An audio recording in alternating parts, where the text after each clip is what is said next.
अस्सलाम वालेकुम।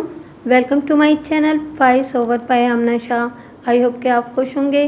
कहानी शुरू करने से पहले आपसे रिक्वेस्ट है कि अगर आपको मेरा कंटेंट पसंद आता है तो प्लीज़ मेरे चैनल को सब्सक्राइब करें। आइए एक और सनसनीखेज और फुल ऑफ एक्शन स्टोरी सुनते हैं। शहर के कदीम बाजार की रौनक अपने उरूज पर थी। ढलती दोपहर में एक हज़ियान शुदा शोर बपा था। मैं टहलते हुए बाजार के सिरे पर एक मौजूद चाय की दुकान पर जाकर एक खाली कुर्सी पर बैठ गया। छोटा किसी छलावे के मानिंद मेरे सामने आ खड़ा हुआ। उसने झुककर मेज साफ करते हुए मेरी तरफ देखा, हल्के से मुस्कुराते हुए सलाम किया। मैंने सर के इशारे से सलाम का जवाब दिया तो वो मेरी मुस्कान समझते हुए वापस मुड़ गया। दोपहर होते ही बाजारों में न जाने क्यों तेजी आ जाती है। यहाँ तक कि दुकानों पर ग्राहकों की आमदोरफ्त में भी उजलत दिखाई देने लगती।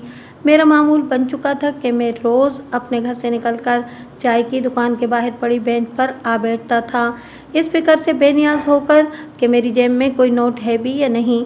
चाय वाला अशरफ मुझे बरसों से जानता था। मुझे पूरा यकीन था कि वो मुझसे उधार कर सकता था, लेकिन न जाने क्यों मैंने आज तक इसे उधार नहीं किया था। मैं जाकर खामोशी से बैठ जाता। छोटा मेरे सामने आता, मैं इसकी तरफ देखकर मुस्कुरा देता और वो समझ जाता कि मुझे चाय चाहिए। वो कहीं से भी तलाश करके अखबार मेरे पास रख देता। मैं अखबार की सुर्खियों में गुम हो जाता। अखबार ना मिलता तो बाजार में मौजूद आवाज़ों को सुनने लगता। ऐसे में चाय की महकती हुई प्याली मेरे सामने आ जाती। मैं बड़े सुरूर से चाय ख़त्म करता। इस दौरान सारा अखबार मेरी निगाहों से गुजर जाता। मैं प्याली के नीचे नोट रखता और उठकर चला जाता। तब मेरी मंजिल थम्मी पेंटर की दुकान होती, जहां मेरे जैसे दुनिया से बेजार लोग इकट्ठे हो जाते। फिर जब तक दिल चाहता अपनी अपनी हाँकते रहते। मैं जिस वक्त घर की राह लेता तब मुझ पर अनजाना खौफ तारी हो जाता। जहां खाना भी इस खौफ से खाया जाता हो कि कोई मेरी बेरोज़गारी का ताना न छेड़ दे, वहां कदम उठते ही न थे।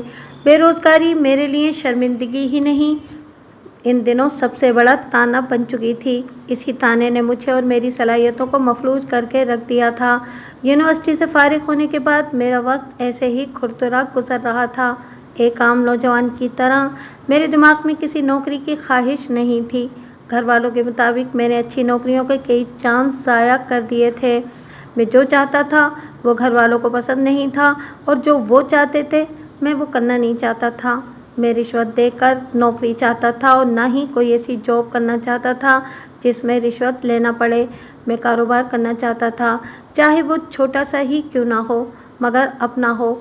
मेरे और घर वालों के दरमियान यही कशमकश चल रही थी। घर में मेरे अब्बा, जो एक सरकारी महकमे में अच्छी पोस्ट पर मुलाजिम थे, वो कुछ माह पहले ही रिटायर्ड हुए थे। मेरी अम्मी, जो हमेशा मेरी तरफदार रही थीं। मेरा बड़ा भाई अजहर, जो चंद माह पहले एक सरकारी महकमे में मुलाजिम हुआ था। वहाँ ऊपर की बहुत ज़्यादा कमाई थी, इसकी शादी होने वाली थी। दूसरी मेरी बहन सायरा, जो यूनिवर्सिटी से पढ़ चुकी थी और एक स्कूल में पढ़ा रही थी, और पढ़ाई के साथ ही इसकी शादी भी होना थी। मैं सबसे छोटा इन सब पर बोझ बना हुआ था। इन दिनों में कलाश था। पहले यूनिवर्सिटी के बहाने पैसे मिल जाते थे, अब वो भी बंद हो चुके थे। कोई छोटी मोटी नौकरी कर लेने का दबाव डालने के लिए रखा सहा खर्च भी बंद कर दिया गया था। कुजा कारोबार के लिए मुझे सरमाया मिलता। बेरोज़गारी बज़ाते खुद एक अजाब है और मैं ये अजाब भुगत रहा था। ये तो अम्मा थीं जो मेरी किसी किताब, रिसाले या सिरहाने के नीचे थोड़े बहुत पैसे रख देती थीं, जिससे मैं खर्च अपना चला लेता था। इन दिनों मेरे सारे शौक़ ख़त्म हो चुके थे। ना कोई खेल खेलता, ना कसरत करता। शौक़ पालने के लिए भी पैसे की ज़रूरत होती है, जो मेरे पास बिल्कुल नहीं थे। उस दिन भी मेरी जेब में चंद तुड़े मुड़े से छोटे नोट थे, जिनसे मैं बासानी चाय पी सकता था। छोटा मेरे सामने अखबार रखकर चला गया था। मैं रेडी वालों की आवाज़ों, अशरफ चाय वाले की भट्टी से उठते हुए धुएं और बाजार के शोर से मावरा अखबार में खो चुका था। एक हाथ में प्याली और सामने पड़ा अखबार, आंखों के सामने मुल्की और हमारे माशरती हालात का आईना। दिमाग में उठता हुआ गुबार, टूटते लफ्ज़, खुद पर जबर की कैफियत में चाय हलक से उतार रहा था। अचानक बाजार में चंद गैर मानूस आवाज़ों का शोर उभरा, जिनमें इंतहाई हक़ारत से दी जाने वाली गालियाँ और किसी को घेरने की सदाएं गूंज रही थीं। मैंने फितरी तौर पर इन आवाज़ों की सिमत देखा। सियाह कार से एक शख्स निकलकर जोर जोर से गालियां बक रहा था। वो मोटा सा था, उसका पेट निकला हुआ था, मोटे नए नक्श वाला क्लीन शेव। वो हाथ में पिस्टल लिए जिस तरफ देख रहा था वहाँ दो आदमी एक नौजवान को बेदर्दी से पीट रहे थे। वो नौजवान उनके चुंगल से निकलने के लिए मज़ाहमत कर रहा था। पूरे बाजार में कोई ऐसा शख्स नहीं था जो इस नौजवान को बचाता। चंद लम्हों में सारी सूरत हाल मेरी समझ में आ गई। शहर के चंद गुंडे किसी नौजवान पर तशद्दुद कर रहे थे। अचानक नौजवान ने खुद को उनसे छुड़ाया और भाग खड़ा हुआ। उसके कपड़े फट चुके थे। वो इंतहाई तेज़ी से बाजार के सिरे की जानिब भागा। इन्हीं लम्हात में फायर हुआ। वो नौजवान घबरा कर लड़खड़ाया, एकदम से रुककर चकराया और मुंह के बल जा गिरा। वो मुझसे 2 फीट के फासले पर गिरा था। ये नहीं कहा जा सकता था कि गोली उसे लगी थी या नहीं। तभी दूसरा फायर हुआ। तब वो नौजवान उठा तो वो दोनों गुंडे उस तक पहुंच चुके थे। उन्होंने नौजवान को पकड़ा और मेरे सामने धरी हुई मेज़ पर लापटखा। चाय उछलकर मेज़ पर फैल गई। दोनों गुंडों ने इसे काबू किया हुआ था। ऐसे में वो मोटा सा शख्स आगे बढ़ा। उसने पिस्टल से दोनों गुंडों को हट जाने का इशारा किया। जैसे ही दोनों गुंडे इस नौजवान को छोड़कर अलग हुए, इस मोटे शख्स ने फायर कर दिया। फायर इस नौजवान के बाएं कंधे और दिल के करीब सीने पर लगा। खून के छींटे मेरी आंखों में पड़े। मेरी आंखें लम्हे भर के लिए बंद हो गईं और जब खुली तो उसके खून से मेज़ सुर्ख होने लगी थी। वो नौजवान मेरी आंखों के सामने कराहता हुआ तड़पने लगा था। खौफ की फिजा बाजार पर छा गई थी। देखते ही देखते वो दोनों बंदे कार में जा बैठे। कत्ल करने वाला मोटा शख्स पहले ही कार में बैठ चुका था। आनन फानन वो कार बाजार से निकली और चंद लम्हों ही में निगाहों से ओझल हो गई। तभी बाजार में जैसे हलचल मच गई। मैं फटी फटी निगाहों से कुर्सी पर बैठा हुआ इस तड़पते हुए नौजवान को देख रहा था। उसने एक हिचकी ली और वहीं मेज़ पर साकित हो गया। मेरी आंखों के सामने 1 फुट के फासले पर एक नौजवान कत्ल हो गया था। मैं फटी फटी निगाहों से अपने सामने मेज़ पर पड़े हुए नौजवान को देख रहा था। ज़रा देर पहले वो ज़िंदगी बचाने की तगोदों में था, अब वो तड़प तड़प कर बेजान और साकित हो चुका था। अचानक एक शोर उठा। बहुत से लोग आगे बढ़े। वो इस नौजवान को उठाने लगे थे। वो इसे अस्पताल ले जाना चाहते थे, मगर किसी की हिम्मत नहीं पड़ रही थी कि वो ले जाते। मुमकिन है इसमें जान हो सकता है कि ये बेहोश हो गया हो। एक कोशिश तो करनी चाहिए। ये सोचते ही मुझ में जान आ गई। सामने ही एक कार खड़ी थी। मैंने इस नौजवान को उठाया और इस कार तक जा पहुंचा। किसी ने पिछली नशिस्त का दरवाज़ा खोला। मैंने इस नौजवान को पिछली नशिस्त पर लिटाया। तब तक ड्राइवर ने कार स्टार्ट कर ली थी। अगले ही लम्हे हम अस्पताल की तरफ गामजन थे। इमरजेंसी में वो नौजवान स्ट्रेचर पर साकित पड़ा था। डॉक्टर ने काफ़ी देर इसका मुआयना किया और फिर नफ़ी में सर हिला दिया। वो नौजवान कत्ल हो चुका था। वहाँ सबके जहन में यही सवाल थे कि ये नौजवान कौन है, इसे कत्ल करने वाले कौन थे, इसे क्यों कत्ल किया गया था। जाहिर है कि वहाँ कोई भी नहीं जानता था। इंसानी हमदर्दी के तहत मैं इस नौजवान को अस्पताल ले आया था। जैसे ही डॉक्टर ने उसके मर जाने की तस्दीक की तो मेरी सोचें मुझे कई मनासिर दिखाने लगीं। पहला मंजर यही था कि अभी थोड़ी देर बाद पुलिस आ जाएगी। जाहिर है कि पूछताछ शुरू होगी। मैं इस नौजवान के कत्ल का चश्मदीद था। दूसरा मंजर अदालतें थीं। जब तक इस कज़िये का कोई फैसला नहीं हो जाता मैं इस मुकदमे में फंसा रहता। ये दोनों मंजर ही खुशगवार नहीं थे। हमारे मुआशरे में थानों और अदालतों में लोगों का क्या हाल होता है सभी जानते हैं। मुझे क्या करना चाहिए? मैं लाताल्लुक़ सा होकर वहाँ से रफू चक्कर हो जाऊँ या फिर वहीं खड़े रहकर पुलिस का इंतज़ार करूँ? मेरी समझ में कुछ नहीं आ रहा था। जैसे जैसे शहर के लोगों को पता चल रहा था लोग आ रहे थे। मैंने एकदम से यही फैसला किया कि मेरा इस कत्ल से कोई सरोकार नहीं, मुझे खामोशी से चले जाना चाहिए। फैसला करते ही मैं अस्पताल से निकला और घर की तरफ जाने लगा। मुझे ये होश ही नहीं था कि मेरे कपड़ों पर खून लगा हुआ है। मुझे देखते ही मेरी माँ तड़प कर रह गई। मेरी कमीज़ खून से तर थी। मुझ पर निगाह पड़ते ही खौफजदा होते हुए पूछा, क्या हो गया है तुम्हें? किससे लड़े हो? यह खून कैसा है? मैं ठीक हूँ, मैं किसी से नहीं लड़ा, मैं बताता हूँ, मैंने पुरसुकून लहजे में कहा तो डरे हुए अंदाज में वो बोली, अल्लाह खैर, बेटा मुझे सच बताना, कहीं कुछ नहीं हुआ, मैं सच ही कहूँगा। ये कहते हुए मैंने सारा वाक़या सुना दिया तो वो लरजते हुए लहजे में बोली, अब तुम घर से नहीं निकलना, कहीं नहीं जाना, बस जाओ नहा धोकर जल्दी से कपड़े बदल लो, जाओ शाबाश। मैंने एक लम्हा अपनी माँ के चेहरे पर देखा जहाँ खौफ की परछाइयाँ थीं। मैं इन्हें ढारस देना चाहता था, लेकिन कुछ कहे बिना अपने कमरे की तरफ चला गया, क्योंकि अगर बंदा अपनी सफाइयाँ देना शुरू कर दे तो इस पर शक पुख्ता हो जाता है। मैं उस वक्त नहा धोकर कपड़े बदल चुका था जब अब्बा मेरे कमरे में आ गए। वो गुस्से में थे और चेहरे पर गज़ब था। उन्होंने मेरी आंखों में देखते हुए पूछा, जो कत्ल हुआ वो कौन था? मैं नहीं जानता अब्बू, वो कौन था? वो तो मैंने कहना चाहा तो वो हाथ के इशारे से मुझे रोकते हुए बोले, तो क्या ज़रूरत थी उसे अस्पताल ले जाने की, इतनी हमदर्दी दिखाने की? अब भुगतना तुम। मैंने क्या गलत कर दिया? इंसानी हमदर्दी, मैंने कहना चाहा तो वो धाड़ते हुए बोले, भाड़ में गई तुम्हारी इंसानी हमदर्दी। अब वो कुछ होगा जो हमारे ख़ानदान में कभी नहीं हुआ। कभी इस घर के बाहर पुलिस नहीं आई थी, आज पुलिस की गाड़ी बाहर खड़ी है और वो तुझे ले जाने के लिए आए हैं। चलो जल्दी बाहर आओ, वरना वो घर के अंदर घुस आएंगे। पुलिस आई है? वो क्यों आ गई? मैंने सरसराते हुए लहजे में पूछा। जाओ, जाकर बाहर खुद ही पूछ लो, अब्बा ने किसी हारे हुए शख्स के मानिंद कहा तो एक लम्हे को मेरा दिल ही टूट गया। कैसा है ये माशरा और इसका चलन? मैं गुनाहगार भी नहीं, इस सारे वाक़ये में मेरी कोई मर्ज़ी शामिल नहीं थी, लेकिन मेरे माँ बाप दुखी हो गए थे। मैंने एक तवील सांस ली, खुद को हौसला दिया और फिर बड़े नर्म अंदाज में अब्बा की तरफ देखकर कहा, आप ना घबराएं, मैं जाता हूँ, कुछ नहीं होगा। मैं बाहर की जानिब बढ़ गया। गली में पुलिस की गाड़ी देखकर कई मोहल्ले वाले अपने अपने घरों से बाहर आकर हमारे घर ही की तरफ देख रहे थे। मैं दरवाजे से बाहर ही आया था कि एक एएसआई ने मुझसे कहा, वो लड़का तुम्हारे सामने कत्ल हुआ था? हाँ, मेरे सामने ही। वो मैं अशरफ की। मैंने कहना चाहा तो वो तेज़ी से बोला, जो भी कहना है थाने चलकर कहना, आओ। उसने ये कहते हुए मेरी कलाई यूं पकड़ ली जैसे मैं कहीं भागा जा रहा हूँ। उन्होंने मुझे गाड़ी में बिठाया और थाने की जानिब चल दिए। शाम ढल गई थी, रात का अंधेरा फैल चुका था। थाने में रश लगा हुआ था। मुझे इंस्पेक्टर के कमरे में ले जाया गया, जहाँ पहले ही से काफ़ी लोग मौजूद थे। सब ने मेरी तरफ देखा।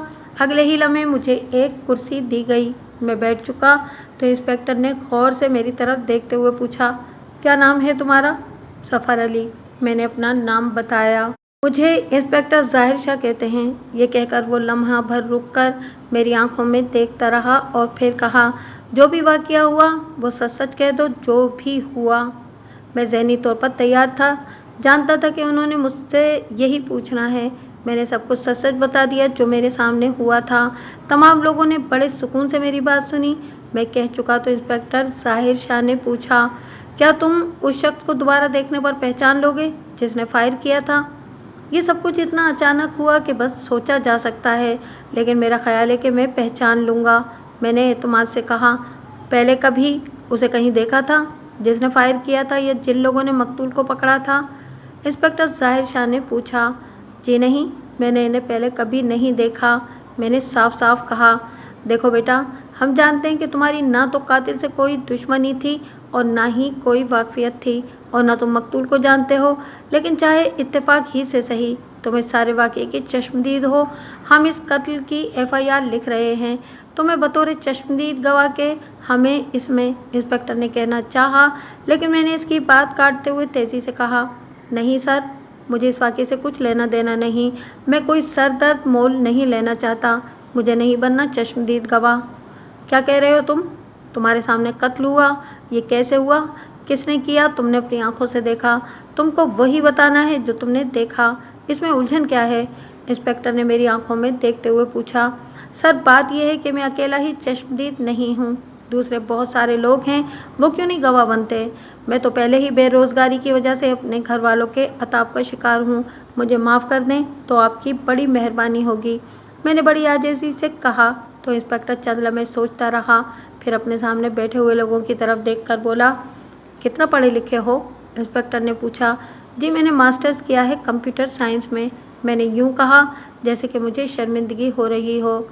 देखो, तुम पढ़े लिखे हो, ये एक कौमी फरीज़ा है कि अगर कोई जुर्म हुआ है तो उसके मुजरिम तक पहुंचने में हमारी मदद करो। ये इंस्पेक्टर ने कहना चाहा तो मैंने उसकी बात काटते हुए कहा, कौम का भी फ़र्ज़ है कि मेरे जैसे बेरोज़गार को नौकरी दे। खुदा के लिए मेरी ज़हनी अज़ियत में इजाफ़ा मत करें, मुझे माफ़ रखें। मैंने तंज़िया लहजे में कहा तो इंस्पेक्टर ने एक तवील सांस ली और वहाँ मौजूद लोगों की तरफ देखकर बोला, अब मैं क्या कर सकता हूँ? ये लड़का भी इनकार कर रहा है। हम इसे समझाते हैं। मेज की एक तरफ बैठे हुए 4-5 लोगों में से एक फरबीमाइल अधेड़ उम्र आदमी ने उठते हुए कहा, ठीक है, आप बात कर लें। इंस्पेक्टर ने हाथ में पकड़ी हुई पेंसिल मेज पर फेंकते हुए कहा। तो इस फरबीमाइल अधेड़ उम्र ने करीब आकर मेरा हाथ पकड़ा और मुझे अपने साथ कमरे से बाहर ले गया। वहां एक गोशे में ले जाकर रो देने वाले अंदाज में बोला, देख मेरे भाई, मरने वाला मेरा छोटा भाई था। वो क्यों कत्ल हुआ अगर मैं तुम्हें बताऊं ना तो तुम फौरन उसके चश्मदीद गवाह बन जाओगे। बस इतना जान लो कि वो मजलूम था, उसे कत्ल करने वाले जालिम हैं। देखो, रब की रजा के वास्ते ही हमारा साथ दे दो, गवाह बन जाओ। तुम भी देखो यार, मेरा तुम लोगों से कोई वास्ता नहीं, कोई लेना देना नहीं। मैं आज यहाँ हूँ, कल न जाने कहाँ मेरी नौकरी हो जानी है, केस न जाने कब तक चले। मैं खामखा लटकता रहूँगा। मैं क्यों टेंशन लूँ, अभी इनकार करके क्यों ना जान छुड़ा लूँ। मैंने रूखे अंदाज में कहा तो उसके चेहरे पर मायूसी छा गई। देखो, हम तुम्हारी मिन्नत करते हैं, कुछ तो ख्याल। उसने कहना चाहा तो मैंने उसकी बात काटते हुए कहा, तुम मेरा ख्याल करो भाई, मुझ पर रहम करो। लफ्ज़ मेरे मुंह ही में थे कि मेरे अब्बा महल्ले के चंद लोगों के साथ थाने के अंदर दाखिल होते हुए दिखाई दिए। उन्होंने मुझे देख लिया था। वो तेज़ी से मेरी तरफ आए और आते ही बोले, क्या कहा है पुलिस वालों ने? इससे पहले कि मैं जवाब देता, वो फरबीमाइल अधेड़ उम्र आदमी बोला, हम कह रहे हैं, बल्कि मिन्नत कर रहे हैं कि ये गवाह बन जाए। FIR लिखवा रहे हैं, कातिल को सज़ा। तुम क्या कहते हो? अब्बा ने उसकी बात मुकम्मल होने से पहले ही मेरी तरफ देखकर पूछा तो मैंने तहम्मुल से बताया, मैंने इनकार कर दिया है अब्बू, मैं इस मामले में नहीं आना चाहता। बिल्कुल ठीक किया है, अंकल आसिफ ने कहा। पता नहीं इनका क्या मामला है, क्या दुश्मनी है, हमें इनसे क्या। चाचा मुख्तार ने सर हिलाते हुए तबसरा किया। चलो फिर घर चलते हैं, अब्बा ने हतमी अंदाज में कहा। एक मिनट ठहरें, मैं इंस्पेक्टर को बता दूं, आप भी सब आओ मेरे साथ, मैंने कहा और कमरे की जानिब बढ़ गया। वो सब हमारे ही मुंतज़िर थे। मैंने जाते ही अपना फैसला दोहराकर जाने की इजाज़त चाही। वहाँ मौजूद FIR दर्ज करवाने वालों के मुंह लटक गए। इंस्पेक्टर ने चंद लम्हे मेरी तरफ देखा, फिर मुझे जाने का इशारा कर दिया। मैं इंतहाई तेज़ी के साथ कमरे से निकला। मैं नहीं चाहता था कि वो फिर से मुझे आवाज़ दे। सामने ही अब्बा के साथ हमारे महल्लेदार खड़े थे। मैं इनके साथ थाने से निकलकर घर की जानिब चल दिया। रात गहरी होने के बावजूद भी मुझे नींद नहीं आ रही थी। मैं जब भी आंखें बंद करता, मेरे सामने वो तड़पता हुआ लहूलुहान नौजवान आ जाता, जिसकी सांसें मेरे सामने ख़त्म हुई थीं। मुझे किसी पल चैन नहीं आ रहा था। कभी मैं सोचता कि मुझे कानून की मदद करना चाहिए, फिर अपने बारे में सोचकर इस ख्याल को झटक देता। मुझे अदालतों में खामखा रुलने का शौक़ नहीं था। मैं कोई बेवकूफ़ और अहमक इंसान नहीं था कि अपने सिस्टम को नहीं समझता था। मुझे तो ये तक मालूम नहीं था कि कत्ल होने वाला मजलूम था या वो भी जालिम था। किस गुनाह की पादाश में मारा गया वो, या वो भी जबर के इस निज़ाम की भेंट चढ़ गया। फिर मेरे अकेले का फैसला कोई अहमियत नहीं रखता था। जिस घर के सामने पुलिस आ जाने से घर वाले अपनी बेइज्जती महसूस करें, वहाँ मैं कुछ भी नहीं कर सकता था। आधी रात से ज़्यादा वक्त गुजर चुका था। हर तरफ सन्नाटा था। आज जोया ने भी मुझे फ़ोन नहीं किया था। बिलाशुबा वो मेरे बारे में जान चुकी होगी। इतना बड़ा वाक़या हो चुका था, ऐसा मुमकिन नहीं था कि एक ही शहर में रहते हुए इसे पता न चलता। वो मेरी मंगेतर थी। हम इस इंतज़ार में थे कि कब मैं रोज़गार से लगूं और कब हमारी शादी हो। ये इंतज़ार का वक्त हम बातें करके ही गुजार रहे थे। मुझे समझ नहीं आ रही थी कि उसने ऐसा क्यों किया। यही वक्त था कि जब मैं ज़हनी तौर पर डिस्टर्ब था, वो मुझे हौसला देने के लिए फ़ोन करती, लेकिन अभी तक इसकी तरफ से कॉल तो क्या, एक मैसेज तक नहीं आया था। क्या हो गया है उसे? मेरे जागने की एक वजह जोया का फ़ोन ना आना भी था। मैं अपने जहन को खामखा जोया की तरफ ले जा रहा था। मैं जोया को सोचता, लेकिन मुझे लगता कि वो मकतूल मुझे खींचकर अपनी तवज्जो हासिल कर लेता। धीरे धीरे उसकी सिसकियाँ, कराहें मेरे कानों में गूंजने लगती और मैं फिर से जोया का चेहरा याद करने की कोशिश करने लगता। एक जिंदा इंसान मेरे सामने गिरा था, फिर सिसकियाँ लेकर दम तोड़ा था। मैं चाहता भी तो उसे भुला नहीं सकता था। मैं इसी उधेड़बुन में था कि हमारे घर की काल बेल बजी। मैं फ़ौरन उठ गया। मैं नहीं चाहता था कि मेरे अब्बा बाहर निकल कर देखें। मैं कमरे से बाहर निकला, तब तक अब्बा सहन को पार करके दरवाजे की जानिब बढ़ चुके थे। काल बेल दूसरी बार बज चुकी थी। मैं तेज़ी से अब्बा के बराबर जा पहुंचा। तभी उन्होंने पूछा, कौन है बाहर? दरवाज़ा खोलें, हमें आपसे बात करनी है, एक उखड़ से लहजे में कहा गया तो अब्बा सख्त लहजे में बोले, मियाँ जो कुछ भी कहना है शुभ कह लेना, ये कोई वक्त है? बुजुर्गों, हमें जो कहना है यहीं से कहकर चले जाएंगे, आप बस हमारी बात सुन लें। किसी दूसरे शख्स ने बड़ी शराफत से कहा। अच्छा चलो, जो कहना है कह दें, हम सुन रहे हैं। अब्बा ने मुझे खामोश रहने का इशारा करते हुए कहा। बुजुर्गों, बहस मत करें, ये दरवाज़ा, ये दीवारें हमारे लिए कोई मायने नहीं रखती, हम वैसे भी अंदर आ सकते हैं अगर हमारी बात सुकून से सुन लेंगे तो। ये कहते हुए एक गंभीर खामोशी तारी हो गई। एक अनजाना खौफ हम पर तारी हो गया था। वो लोग जो इस तरह कह रहे थे, मुमकिन है वो हमें नुकसान पहुंचा दें, ये भी मुमकिन है कि वो सिर्फ बात करके लौट जाएं। मैंने एक लम्हे सोचा, अब्बा को हटाकर हट जाने का इशारा किया और दरवाज़ा खोल दिया। सामने दो आदमी खड़े थे। एक मोटा सा शख्स था जिसने शलवार कमीज पहन रखी थी और दूसरा कदरे संजीदा सा था जिसने पतलून पर शर्ट पहनी हुई थी और उसने टाई भी लगा रखी थी। उनके पीछे गली में वही कार खड़ी थी जिसे कातिल ने निकलकर बंदे को मारा था। मैंने एक निगाह इन्हें देखा और फिर धीमे से बोला, जी फरमाएं। मेरे यूं कहने पर वो संजीदा सा आदमी एक कदम आगे बढ़ा और बड़े पुरसुकून अंदाज में बोला, देखो बेटा, मैं एडवोकेट शहरियार हूँ। मैं जानता हूँ इस वक्त यूं किसी के घर पर दस्तक देकर डिस्टर्ब करना अच्छी बात नहीं है, मगर मजबूरी है। खैर, तुमसे ज़्यादा हम तुम्हारे बाप से बात करने आए हैं। सिर्फ एक बात समझानी है आपको। वो क्या बात? मैंने तेज़ी से पूछा। देख बेटा, जो कत्ल तुम्हारी आंखों के सामने हुआ वो कोई मजलूम नहीं था। उसने एक ऐसा जुर्म किया था जिसकी फौरी सज़ा उसकी मौत ही थी। तुमने अच्छा किया कि गवाही देने से इनकार कर दिया। अब हम जाने और वो, बस यही कहना था, उसने संजीदगी से कहा। ये बात आप मुझे फ़ोन पर भी, या मैंने कहना चाहा तो वो बोला, तुम ठीक कहते हो, लेकिन इस वक्त यूं तुम्हारे पास आना इसलिए ज़रूरी था कि तुम्हें बता सकें कार में इस वक्त वही कातिल बैठा है जो अब दिखाई नहीं देगा। ये कहकर उसने पीछे मुड़कर देखा। कार की पिछली नशिस्त का शीशा नीचे सरका तो मुझे इसी कातिल का चेहरा दिखाई दिया। खौफ की एक लहर मेरे अंदर सरायत कर गई। शायद उसने मेरे चेहरे पर इस खौफ को देख लिया था, इसलिए इत्मीनान से बोला, अब तुम मत घबराना। कोई अगर तंग करे तो मेरे इस नंबर पर मुझे कॉल कर देना, मैं देख लूँगा उसे। अब तुम हमारी हिफाजत में हो, कोई तुम्हें कुछ भी कहने की हिम्मत नहीं करेगा। ठीक है, मैंने आहिस्तगी से कहा, और ये लो, कुछ दिनों के लिए कहीं सैर कराओ। ये कहते हुए उसने नोटों की एक गड्डी मेरी जानिब बढ़ा दी तो मैंने तेज़ी से कहा, नहीं, मुझे इसकी ज़रूरत नहीं। ले लो, तुम्हें ज़रूरत पड़ेगी, उसने इसरार करते हुए कहा। नहीं, मुझे ज़रूरत नहीं है, मैंने अपनी आवाज़ पर काबू पाते हुए कहा तो उसने चंद लम्हे मेरी तरफ देखा और फिर हौले से बोला, ठीक है, मत जाओ, कहीं भी मत जाओ, लेकिन कोई भी गवाही वगैरह देने की बात करे तो नहीं मानना। फ़ौरन मुझे फ़ोन कर देना, मैं देख लूँगा। अपना ख्याल रखना, ये मेरा कार्ड है। ये कहते हुए उसने एक कार्ड मेरी तरफ बढ़ा दिया। मैंने कार्ड लिया तो वो वापस मुड़ा, सीधे जाकर कार में बैठा। तब तक दूसरा शख्स ड्राइविंग सीट पर जा बैठा था और अगले चंद लम्हों में कार बढ़ गई। गली में सन्नाटा छा गया। हम कुछ देर वहीं खड़े रहे। तब अब्बा ने दरवाज़ा बंद करते हुए कहा, अजीब बदमाशी है, कैसे हैं लोग। छोड़ें अब्बा, वो धमकी देने आए थे। और मैं कहते हुए खामोश हो गया। मैंने अब्बा का हाथ पकड़ा और अंदर की जानिब बढ़ा। बरामदे के सुतून से लगी मेरी माँ खड़ी थी, उनके चेहरे पर खौफ फैला हुआ था। वो हमें देखती रहीं। मैंने अब्बा का हाथ छोड़ा और अम्मी को पकड़कर अंदर की जानिब ले गया। इनके पीछे मेरा भाई और बहन खड़े मुझे घूर रहे थे। हम सब लाउंज में आकर बैठ गए। हमारे दरमियान खामोशी तारी थी।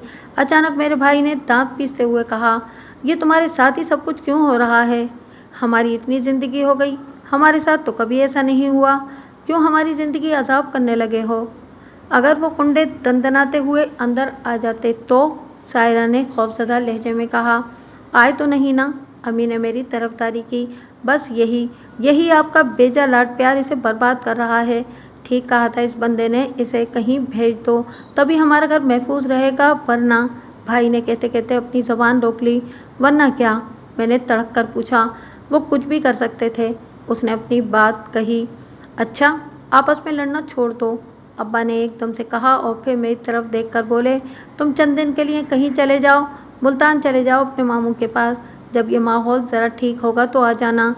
नहीं, मुझे कहीं नहीं जाना, आप बेफिक्र हो जाएं, मेरा यहाँ रहना ज़्यादा ज़रूरी है, मैंने उनकी बात मानने से इनकार करते हुए कहा। ठीक है, तुम्हारी मर्जी। अब अगर हमें ये इम्तहान देखना है तो यूं ही सही। ये कहकर उन्होंने सबकी तरफ देखा, लम्हे भर खामोश रहे और फिर बोले, चलो अब जाओ, सो जाओ सब। ऐसे बुरे वक्त में एक दूसरे का साथ देते हैं, लड़ते नहीं।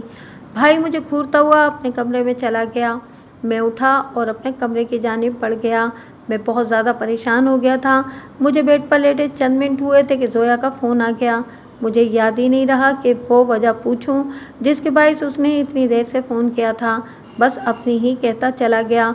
उसने भी सवाल कर कर के पूरी रुदात सुनी थी, यहाँ तक कि सुबह हो गई। अगले दिन मेरी आंख दोपहर के वक्त खुली। इस वक्त घर वाले दोपहर के खाने की तैयारी में थे। मैं नहा धोकर फ्रेश हुआ, सबके साथ खाना खाया और घर से बाहर निकल गया। मुझे समझ में नहीं आ रहा था कि मैं कहाँ जाऊँ। मैं अशरफ चाय वाले की दुकान पर नहीं जाना चाहता था। अगर मैं वहाँ जाता तो वो सारा मंजर फिर से मेरी निगाहों के सामने आ जाता।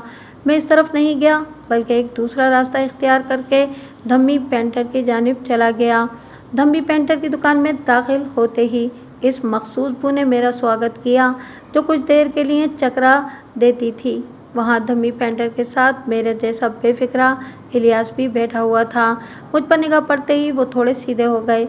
धम्मी ने मेरे लिए दरी पर जगह बनाते हुए अपने कान में मुड़ा तुड़ा सिगरेट निकाला और इसे सुलगाने के लिए माचिस तलाश करने लगा। तभी मैंने बैठते हुए कहा, जल्दी से सुलगा ले ताकि तेरी दुकान की बदबू कुछ तो कम हो।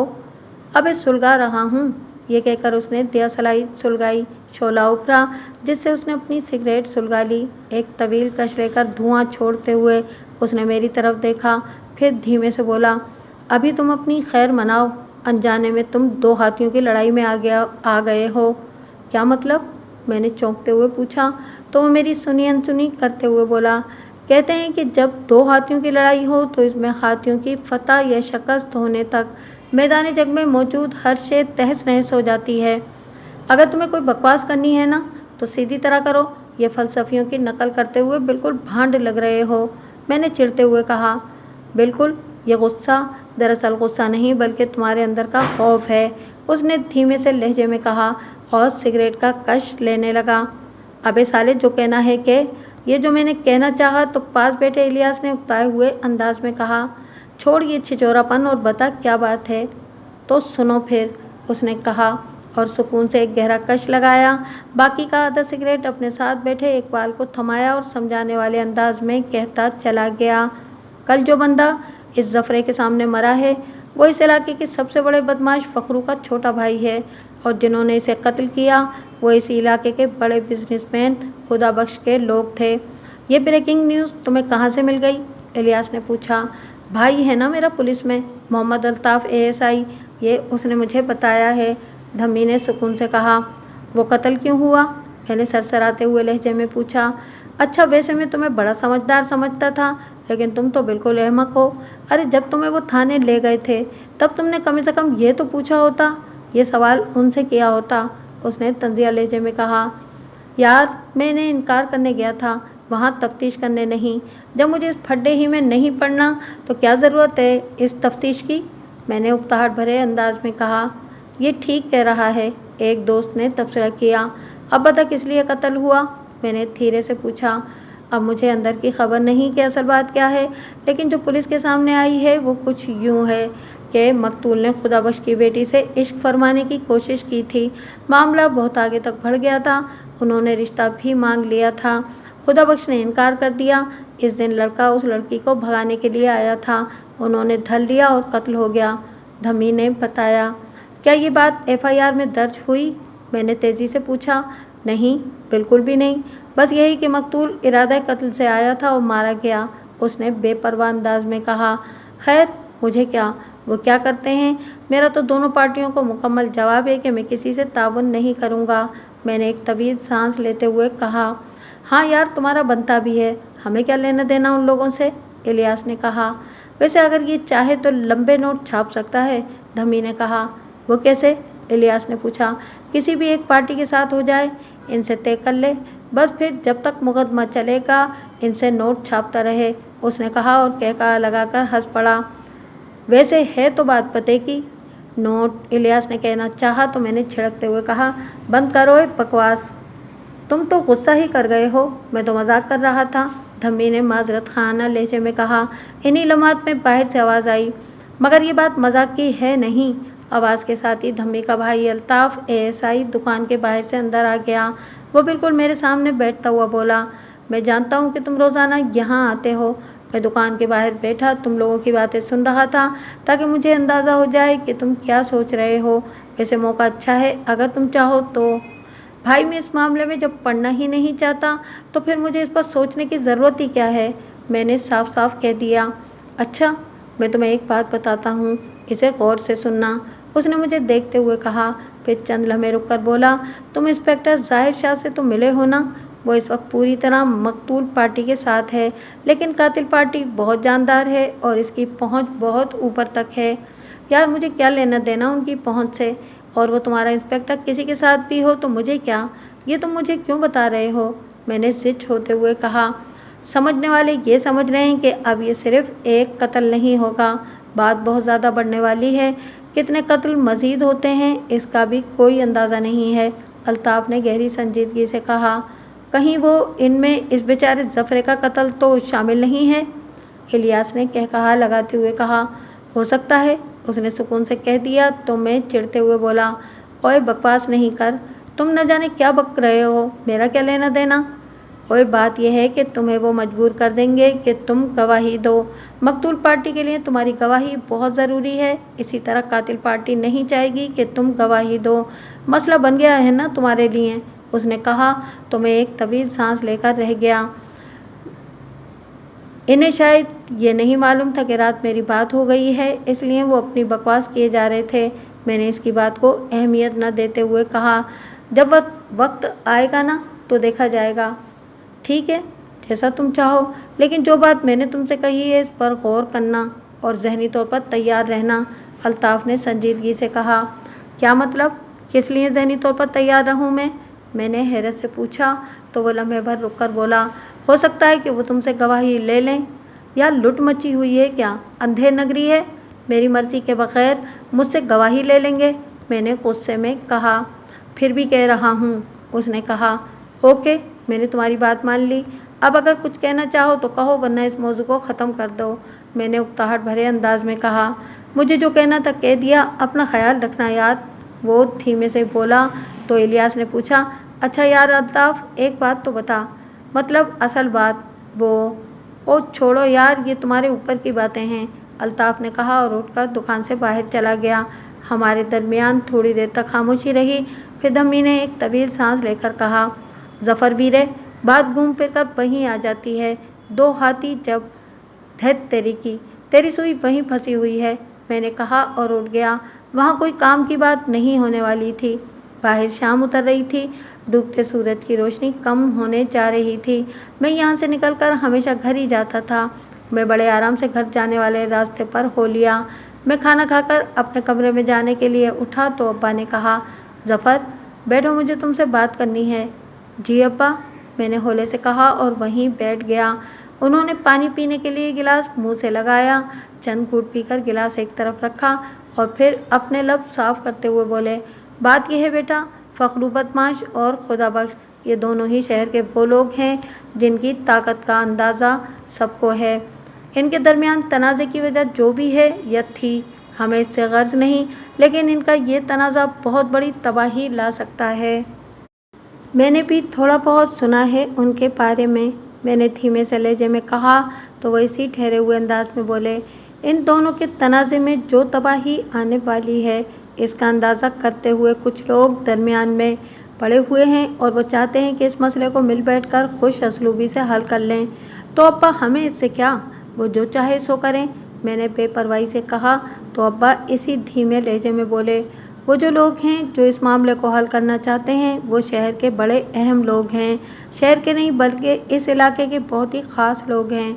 होंगे ख़ास, हमें क्या, मैंने उनकी बात ना समझते हुए कहा। बेटा कल उन्होंने हमें भी बुलवाया है, तुम और मैं हम दोनों वहाँ चलेंगे, उन्होंने इस तरह कहा जैसे कि दरख्वास्त कर रहे हों। अब्बा ये क्या कह रहे हैं आप, हमारा वहाँ क्या काम, मैंने हैरत से पूछा। तो वो सुकून से बोले, ये बात तो मुझे भी नहीं मालूम, मुझे चंद अहम लोगों ने फ़ोन किया है और आदमी भी भेजे हैं, हमें जाना होगा। अब्बा लाजमी बात है कि वो हमसे पूछेंगे कि। मैंने कहना चाहा तो अब्बा मेरी बात काटते हुए बोले, जो भी पूछें तुम बता देना। ओके, जैसा आप कहें, मैंने सुकून से कहा और उठकर अपने कमरे में चला गया। मुझे पूरी तरह समझ में नहीं आ रहा था कि वहाँ क्या कुछ हो सकता है। मुझे अल्ताफ एएसआई की बात अब समझ में आ रही थी। ख्यालात का रेला मेरे दिमाग में चल पड़ा। मैंने इन्हें झटक कर सोने की कोशिश करने लगा। मुझे जोया पर गुस्सा आ रहा था कि अभी तक उसने फ़ोन क्यों नहीं किया। मैं चाहता था कि इससे भी मशवरा कर लूँ। मेरे और जोया के दरमियान शुरू ही से ये तय था कि मैं कभी उसे फ़ोन नहीं करूँगा। जब उसे मौका मिलेगा तभी वो फ़ोन करेगी। मेरा ससुराल में एक भरम बना हुआ था। मैं और जोया ये भरम कायम रखना चाहते थे। मेरा दिल चाह रहा था कि उसे कॉल करूं और अपने मन का बोझ हल्का करूं, लेकिन इसके साथ ही एक सोच मज़ीद डर आई कि कुछ ऐसा होगा जिसके बायस वो फ़ोन नहीं कर रही, वरना वो कम से कम मैसेज ज़रूर करती। इस पर अगर मैंने कॉल कर दी तो मुमकिन है कि मामला ख़राब हो जाए। इसी उधड़बुन में न जाने कब मेरी आँख लग गई। वो शहर की सबसे पुरानी और बड़ी हवेली थी। इसके सामने जाकर मैंने बाइक रोकी। दिन की रोशनी फैली हुई थी और यही कोई 10-11 बजे का वक्त था। मेरे पीछे बैठे हुए अब्बा उतरे। मैंने एक तरफ बाइक लगाना चाही तो वहाँ खड़े चंद लोगों में से एक ने बाइक अंदर ही ले जाने का कहा। काफ़ी खुला सहन था। मैंने एक कोने में बाइक खड़ी कर दी और अब्बा के साथ सामने बरामदे की जानिब बढ़ गया। वो हवेली पीर मरातिब अली शाह की थी, जो शहर में मौजूद एक मज़ार के गद्दी नशीन थे। सारा शहर ही क्या, इलाके के लोग इन्हें इज्जत की निगाह से देखते थे। मेरे ख्याल में इनके पास पंचायत रखना बड़ी अक्लमंदी की बात थी। वो पुरानी वजह का गोल कमरा लोगों से भरा हुआ था। मेरे अंदाजे के मुताबिक वहाँ कोई 40 बंदे तो आराम से बैठ सकते थे। कुर्सियाँ, मूढ़े, सोफे वगैरह सब पड़े हुए थे। दोनों पार्टियाँ आ चुकी थीं, लेकिन वहाँ पर 8 से 10 बंदे मौजूद थे। सामने बड़े सोफे पर पीर मरातिब अली बराए जमान थे। हमारे वहाँ जाते ही सबने हमें देखा तो एक शख्स ने कहा, लो जी, वो लड़का भी आ गया जिसके सामने कत्ल हुआ है। मैं वहाँ खड़े का खड़ा ही रह गया। किसी ने अब्बा जी को एक कुर्सी पर बिठा दिया। मैंने सबकी तरफ देखा तो पीर मरातिब अली शाह ने मेरी तरफ देखकर बड़े धीमे से अंदाज में कहा, बैठो बेटा। मैं एक कुर्सी पर बैठा तो शाह साहब ने पूछा, जो कुछ तुम्हारे सामने हुआ क्या तुम बता सकते हो? मेरे सामने क्या हुआ था? मैं एकदम से ही पूछने लगा तो सभी मेरी जानिब देखने लगे। एक लम्हे को खामोशी छा गई। फिर शाह साहब ने मेरी जानिब तहसीन आमेज अंदाज में देखा और फिर बोले, बात तो ठीक है, इसे क्या पता यहाँ बात क्या हो रही है, लेकिन असल बात यह है कि इसे यहाँ बुलाया ही क्यों गया है। हम मानते हैं कि कत्ल हमने किया, फिर गवाही किस बात की? एक सफ़ेद रूह शख्स ने कहा। तो फिर बंदा दे दें, दूसरी जानिब से कहा गया। नाना, हमें बंदा नहीं चाहिए, हमें तो वो कातिल चाहिए जिसने कत्ल किया। हमें तो वो बंदा चाहिए जिसने कत्ल करवाया, और वो खुदा बख्श है। एक और शख्स ने कहा, ये वही था जिसने थाने में मुझसे बात की थी। देखो, मामला यूं हल नहीं होगा। अचानक पीर साहब ने कहा तो खामोशी छा गई। फिर वो पुरसुकून लहजे में बोले, जिस वजह से कत्ल हुआ, अगर वो हम अपनी ज़बान पर लाते हैं तो मामला बहुत बिगड़ जाएगा। किसी भी धी बहन का नाम नहीं आना चाहिए। अगर आप कातिल लेना चाहते हैं तो वो मिल जाएगा, अगर कोई दूसरी बात करना चाहें तो वो भी हो सकती है, लेकिन ये इस कातिल को भी छुपा रहा है। अगर हमारा बेटा मारा गया है तो इसका भी होने वाला दामाद जाना चाहिए। इसे हमारे हवाले कर दें या फिर फांसी दिलवा दें, कुछ तो करें। इसी मोटे शख्स ने कहा। यह एक नई बात थी जो मेरे लिए मज़ीद ख़तरनाक साबित हो सकती थी।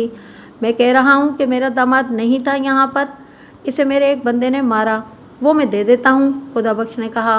वो तुम्हारा दामाद था जिसने कत्ल किया, वो शख्स गुस्से में बोला। नहीं, वो मेरा एक ख़ास आदमी था, खुदा बख्श ने ज़ोर देकर कहा। यहाँ पर फखरू भाई नहीं है, वरना, इस मोटे शख्स ने कहा। वरना क्या, तुम धमकी देने लगे हो क्या? खुदा बख्श ने खसफनाक लहजे में कहा। तो वो मोटा शख्स बोला, अगर ये साबित हो गया कि वो तुम्हारा होने वाला दामाद था तो फिर इसे तुम हमारे हवाले करोगे? ये पहले साबित तो करो, खुदा बख्श ने सख्त लहजे में कहा। अच्छा चलो, यही बात तय हो जाती है। यह लड़का पहचान लेगा कि कत्ल किसने किया था। पीर साहब ने मेरी तरफ इशारा करते हुए कहा। इससे पहले कि मैं अपना मौक़िफ़ बयान करता, मुझे नहीं इल्म, मुझे कोई गवाही नहीं देनी कि मेरे सामने गिलाफ में लिपटा हुआ कलाम मुक़द्दस ले आया गया। मैं शुश्तर रह गया। पीर साहब की आवाज़ मेरे कानों में गूंजने लगी। बेटा, तुम हलफ दोगे? कि जो कहोगे सच कहोगे। मैंने कलाम मुक़द्दस की तरफ देखकर कहा, इस किताब की ज़रूरत तो तब पड़ेगी ना कि मैं कोई गवाही दूंगा। मुझे आप लोगों के मामले में बिल्कुल भी नहीं आना, मुझे माफ़ कर दें। ये क्या कह रहे हो तुम? पीर साहब ने माथे पर तेवरियां डालते हुए पूछा। तो मैंने सुकून से कहा, हुजूर मैं इस क़िज़्ये में पढ़ना ही नहीं चाहता। नहीं बेटा, तुम्हें हम अदालत वगैरह में नहीं ले जाना चाहते। तुम्हारे सामने वो बंदा लाया जाएगा जिसने कत्ल किया है, तुमको बताना है बस, फिर तुम्हारा काम ख़त्म। हम वादा करते हैं कि इसके बाद तुम्हें किसी अदालत या पंचायत में नहीं बुलाया जाएगा। देखो बेटा, मसल मशहूर है कि अदालत में झूठ और पंचायत में सच बोला जाता है, तुम्हें सच बोलना है। उसके साथ बैठे हुए एक शख्स ने मजहबी मामलात पर एक मुख्तसर लेक्चर दिया कि अगर मैंने गवाही छुपाई तो मुझसे बड़ा गुनहगार इस रूए ज़मीन पर नहीं होगा। मुझे अल्ताफ़ ASI की बात याद आने लगी। उसने कहा था कि ये मुझसे गवाही दिलवा कर ही छोड़ेंगे। इसका मतलब यही था कि इंस्पेक्टर ज़ाहिर शाह इनके साथ मिला हुआ था। इसने ही पंचायत का बंदोबस्त किया होगा ताकि खुदा बख्श से जिस तरह चाहे मनवा ले बात। मैं बेबस हो चुका था। तभी मेरे अब्बा ने हौले से कहा, तुम बेटा सच कह दो। ठीक है अब्बा जी, मैंने हिम्मत से कहा। लो भाई, बंदे पेश करो। पीर साहब ने ऊंची आवाज़ में गोया हुक्म दिया तो 3 अफराद एक तरफ से मेरे सामने कर दिए गए। इनमें वो शख्स था ही नहीं। मैंने इन्हें गौर से देखा, अपनी तसल्ली करते हुए कहा, जी इनमें वो नहीं है। देखा देखा, खुदा बख्श का झूठ पकड़ा गया ना। उसने अपना दामाद पेश ही नहीं किया। मोटे शख्स ने तड़प कर कहा, वो कहाँ है? इस बार पीर साहब ने ज़रा सख्त लहजे में पूछा। वो यहाँ है ही नहीं। खुदा बख्श ने कहा, इसकी तस्वीर तो होगी? उन्होंने पूछा। हाँ जी बिल्कुल है। मोटे शख्स ने अपनी जेब से सेल फोन निकाला और जल्दी जल्दी गैलरी निकालकर पीर साहब के सामने कर दी। वो चंद लम्हे उसे देखते रहे, फिर वो फ़ोन स्क्रीन खुदा बख्श की तरफ करके बोले, यही है आपका होने वाला दामाद? जी यही है, उसने धीमे से लहजे में कहा। तो पीर साहब ने मुझे अपने पास बुलाया और फ़ोन मुझे थमाते हुए पूछा, यही है? मैंने स्क्रीन पर देखा तो वही कातिल था। मैंने चंद लम्हे इसे देखा और पीर साहब की तरफ देखकर कहा, जी यही है। बस देख लिया, शाह साहब इसका दामाद ही कातिल है। मोटे शख्स ने चिल्लाते हुए कहा, इस लड़के को गलत फहमी हुई है, मेरा दामाद कातिल नहीं है। खुदा बख्श ने कहा और फिर उठते हुए बोला, इन्हें कह दें कि अदालत जाएं। फिर यहाँ आने का मतलब? मेरी बेइज्जती हुई ही है ना?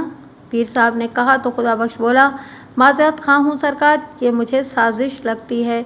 ये साजिश नहीं है, पीर साहब ने कहा, ये जोर लगा लें, मैं अपने दामाद को नहीं दूंगा, इसने कहा। और फिर तुम भी सुन लो, अब हमारा ज़रा जोर देखना, चलो यहाँ से, इस मोटे शख्स ने कहा और उठकर चल दिया। गोल कमरे में सन्नाटा छा गया। 4-5 बंदे वहाँ रह गए थे। मेरे अब्बा को पीर साहब ने देखा और वहाँ से होते हुए बोले, यार सरदार मोहम्मद, तुम्हारा शुक्रिया।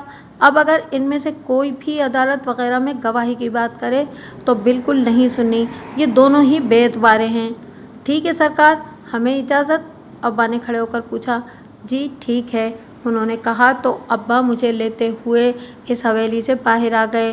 मैं दिल ही दिल में इंस्पेक्टर ज़ाहिर शाह को दाद दे रहा था कि किस खूबसूरती से उसने अपना काम किया था। दोपहर का खाना खाकर मैं अपने कमरे में आकर बेड पर लेट गया। मुझे ये सब ख्वाब के मानिंद लग रहा था। इलाके के 2 ताकतवर लोग जिन्हें मैंने तस्वीरों और पोस्टों में देखा था, वो आज मेरे सामने थे। मेरी एक हाँ और ना में फैसला हो गया था। अगरचे उन्हें यकीन तो पहले ही था, लेकिन बाज़ाब्ता तौर पर गवाही ली गई और फिर फैसला हो गया। अब कानूनी चाराजोई क्या होती है, कौन जीतता है, कौन हारता है, ये अब कई बरसों पर मुहित था। मैं इन्हीं ख्यालों में खोया हुआ था कि मेरे फ़ोन की बेल बजी और फिर अगले ही चंद लम्हों में बंद हो गई। जोया का फ़ोन आ गया था। मैंने फ़ोन उठाकर देखा, फिर उसे कॉल बैक की तो उसने फ़ौरन कॉल रिसीव कर ली। ये तुम कहाँ गायब हो? मैंने पूछा। ओए खुदा का खौफ करो, मैं ज़िंदा हालत में इसी धरती पर मौजूद हूँ, गायब कहाँ हूँ? मेरा फ़ोन ख़राब हो गया था, उसने तंज़िया अंदाज में कहा। अब ठीक हो गया है? मैंने चिढ़े हुए लहजे में कहा। मुझे किसी पर भरोसा नहीं था, इसलिए किसी के साथ और हाथ नहीं भिजवाया। आज खुद गई हूँ भाई के साथ और सामने बैठकर ठीक करवाया है। यार मुझे तो यूँ लगता है जैसे तुम्हारे अंदर किसी जासूस की रूह फिट है। तुम ऐसा करना कि बड़े होकर कहीं जासूस लग जाना। मैं हंसते हुए बोला। ओए हेलो, दांत मत निकालो, मैं बड़ी हो चुकी हूँ और देख लेना किसी दिन धमाका करूँगी, उसने उकताहट से कहा। तुम हो ही धमाका, अब और क्या करना है, मैंने जवाबन कहा तो वो मेरी बात नज़रअंदाज करते हुए बोली, अच्छा अब जुगते ही मारते रहोगे या कोई काम की बात भी करोगे। पहले बड़ी काम की बातें करती थीं, मैंने कहा, फिर भी कुछ तो कहो, वो तुम्हारी गवाही वाली बात कहीं दोबारा तो नहीं हुई, उसने यूं ही बात बढ़ाने को कहा। वही बताना था तुम्हें, आज का दिन तो सख्त टेंशन में गुजरा है, अब जाके थोड़ा सुकून नसीब हुआ है, मैंने ड्रामाई अंदाज में कहा। क्या हो गया ऐसा, वो बोली तो मैंने इख्तिसार से इसे सारी बात बता दी। वो पूरी तवज्जो से सुनती रही। मैं जब बात मुकम्मल कर चुका तो उसने इंतहाई संजीदगी से कहा, मेरा एक मशवरा है ज़फ़र। कैसा मशवरा, मैंने पूछा तो वो तेज़ी से बोली, तुम ऐसा करो कि चंद दिन के लिए कहीं इधर उधर हो जाओ, सामने न रहो। ये तुम क्या कह रही हो, मैंने चौंकते हुए पूछा। पता नहीं क्यों मेरा दिल कह रहा है ये सब जुर्म पेशा लोग हैं, पता नहीं किसके दिमाग में क्या आ जाए, खुदा बख्श के लोगों को तुमने नज़रअंदाज कर दिया ना, वो कभी भी, उसने कहना चाहा तो मैंने सुकून से कहा, नहीं ऐसी बात नहीं है, अब ऐसा कुछ नहीं होगा। बहरहाल अपना ख्याल रखना, एहतियात रहे तो अच्छा है। अभी सिर्फ तुम्हें बताने के लिए फ़ोन किया था कि परेशान नहीं होना, मैं रात के वक्त बात करूँगी, बाय, उसने कहा और फ़ोन बंद कर दिया। मैंने अपना फ़ोन सिरहाने रखा और सोने की कोशिश करने लगा। सपहर के वक्त मैं घर से निकला तो मेरे कदम अशरफ की दुकान की जानिब बढ़े, लेकिन मन नहीं माना, इसलिए सीधा धम्मी पेंटर के पास जा पहुंचा। वही इसकी दुकान की मखसूस बदबू, वही मैली चिकट दरी, साथ में बैठा हुआ इलियास। मैं जाकर बैठा तो इलियास ने कहा, आज तुम कुछ जल्दी नहीं आ गए, वापस चला जाऊं, मैं सड़े हुए लहजे में बोला।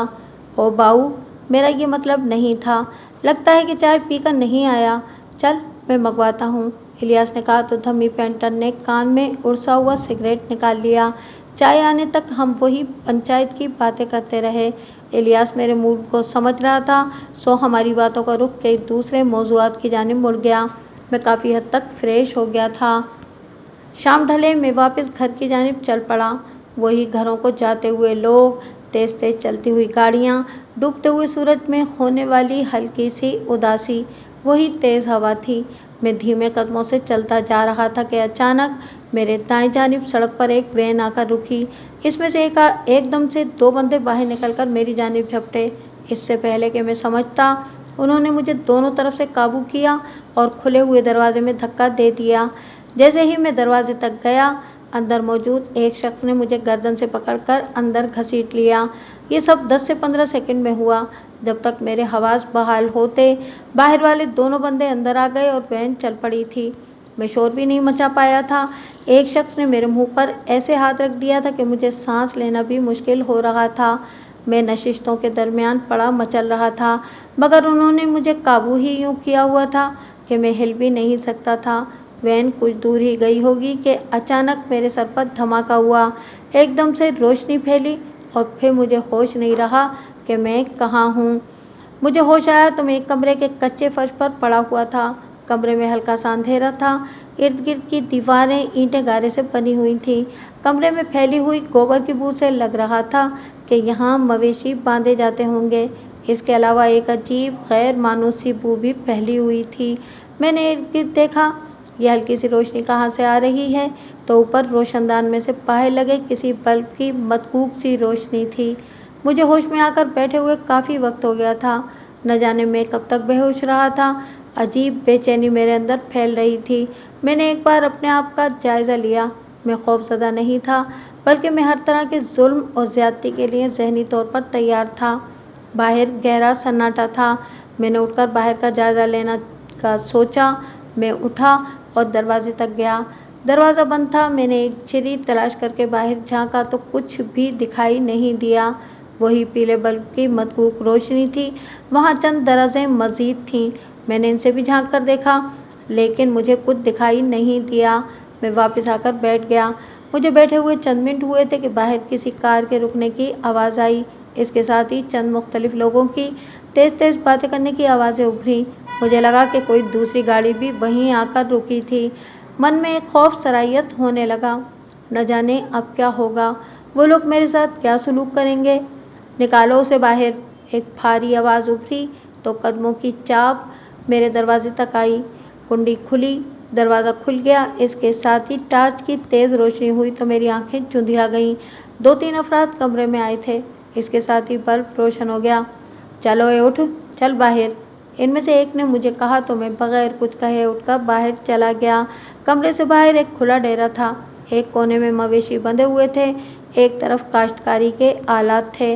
करीब एक ट्रैक्टर खड़ा था। कुछ फासले पर चरपाइयों पर चंद लोग बैठे हुए थे। मुझे उनके पास ले जाया गया तो उनमें कोई भी मेरी जान पहचान का नहीं था। सभी चेहरे अजनबी थे। इनमें से एक फरवा बमाइल जवान ने लेटे लेटे तंज़िया अंदाज में कहा, हाँ भाई हीरो, बड़ी गवाही देता है, सीधे फिरोज शाही के खिलाफ गवाही दे दी। मुझे ये सुनकर हैरत नहीं हुई कि वो हाजी खुदाबख्श के लोग थे। मैंने खुद पर काबू रखते हुए सुकून से कहा, अगर तुम्हें गवाही का पता है तो फिर तुम जानते होगे कि मुझे वो गवाही देने पर मजबूर कर दिया गया था। मैं तो खुद नहीं चाहता था मेरे सामने कलाम मुक़द्दस। तो फिर क्या हुआ? एक बंदे की ज़िंदगी का सवाल था। तुम चुप रहते। ये आए रोज़ अदालतों में क्या होता है? और फिर फिरोज शाह के बारे ही में तुझे समझाया नहीं था? मैंने कहा ना, मुझे मजबूर कर दिया गया था। तो चलो फिर आज तुम्हारी मजबूरी ख़त्म कर देते हैं, इसे लंबा कर लो। उसने कहा ही था कि 4 बंदे तेज़ी से आगे बढ़े। इनमें से 2 के हाथों में लकड़ी के डंडे थे। पहले उन्होंने मुझे लातों, घूंसों और थप्पड़ों पर रख लिया, फिर डंडों से मारने लगे। मैं चंद मिनट तक खुद को बचाने की मज़ाहमत करता रहा, लेकिन आखिर कब तक? कभी मेरी पसलियों पर ज़रब पड़ रही होती तो मेरा सांस रुक जाता था। मुंह पर घूंसा पड़ता तो तारे दिखाई देने लगते। कमर पर ठुड्डा पड़ता तो जान निकलती हुई महसूस होती। टांगों, पैरों, हाथों में बेहोश होने वाला मैं हो गया था। मेरे मुंह से शायद चीखें भी निकली थीं। वावेला भी किया था, जिस पर उन्होंने मज़ीद शिद्दत से मारना शुरू कर दिया।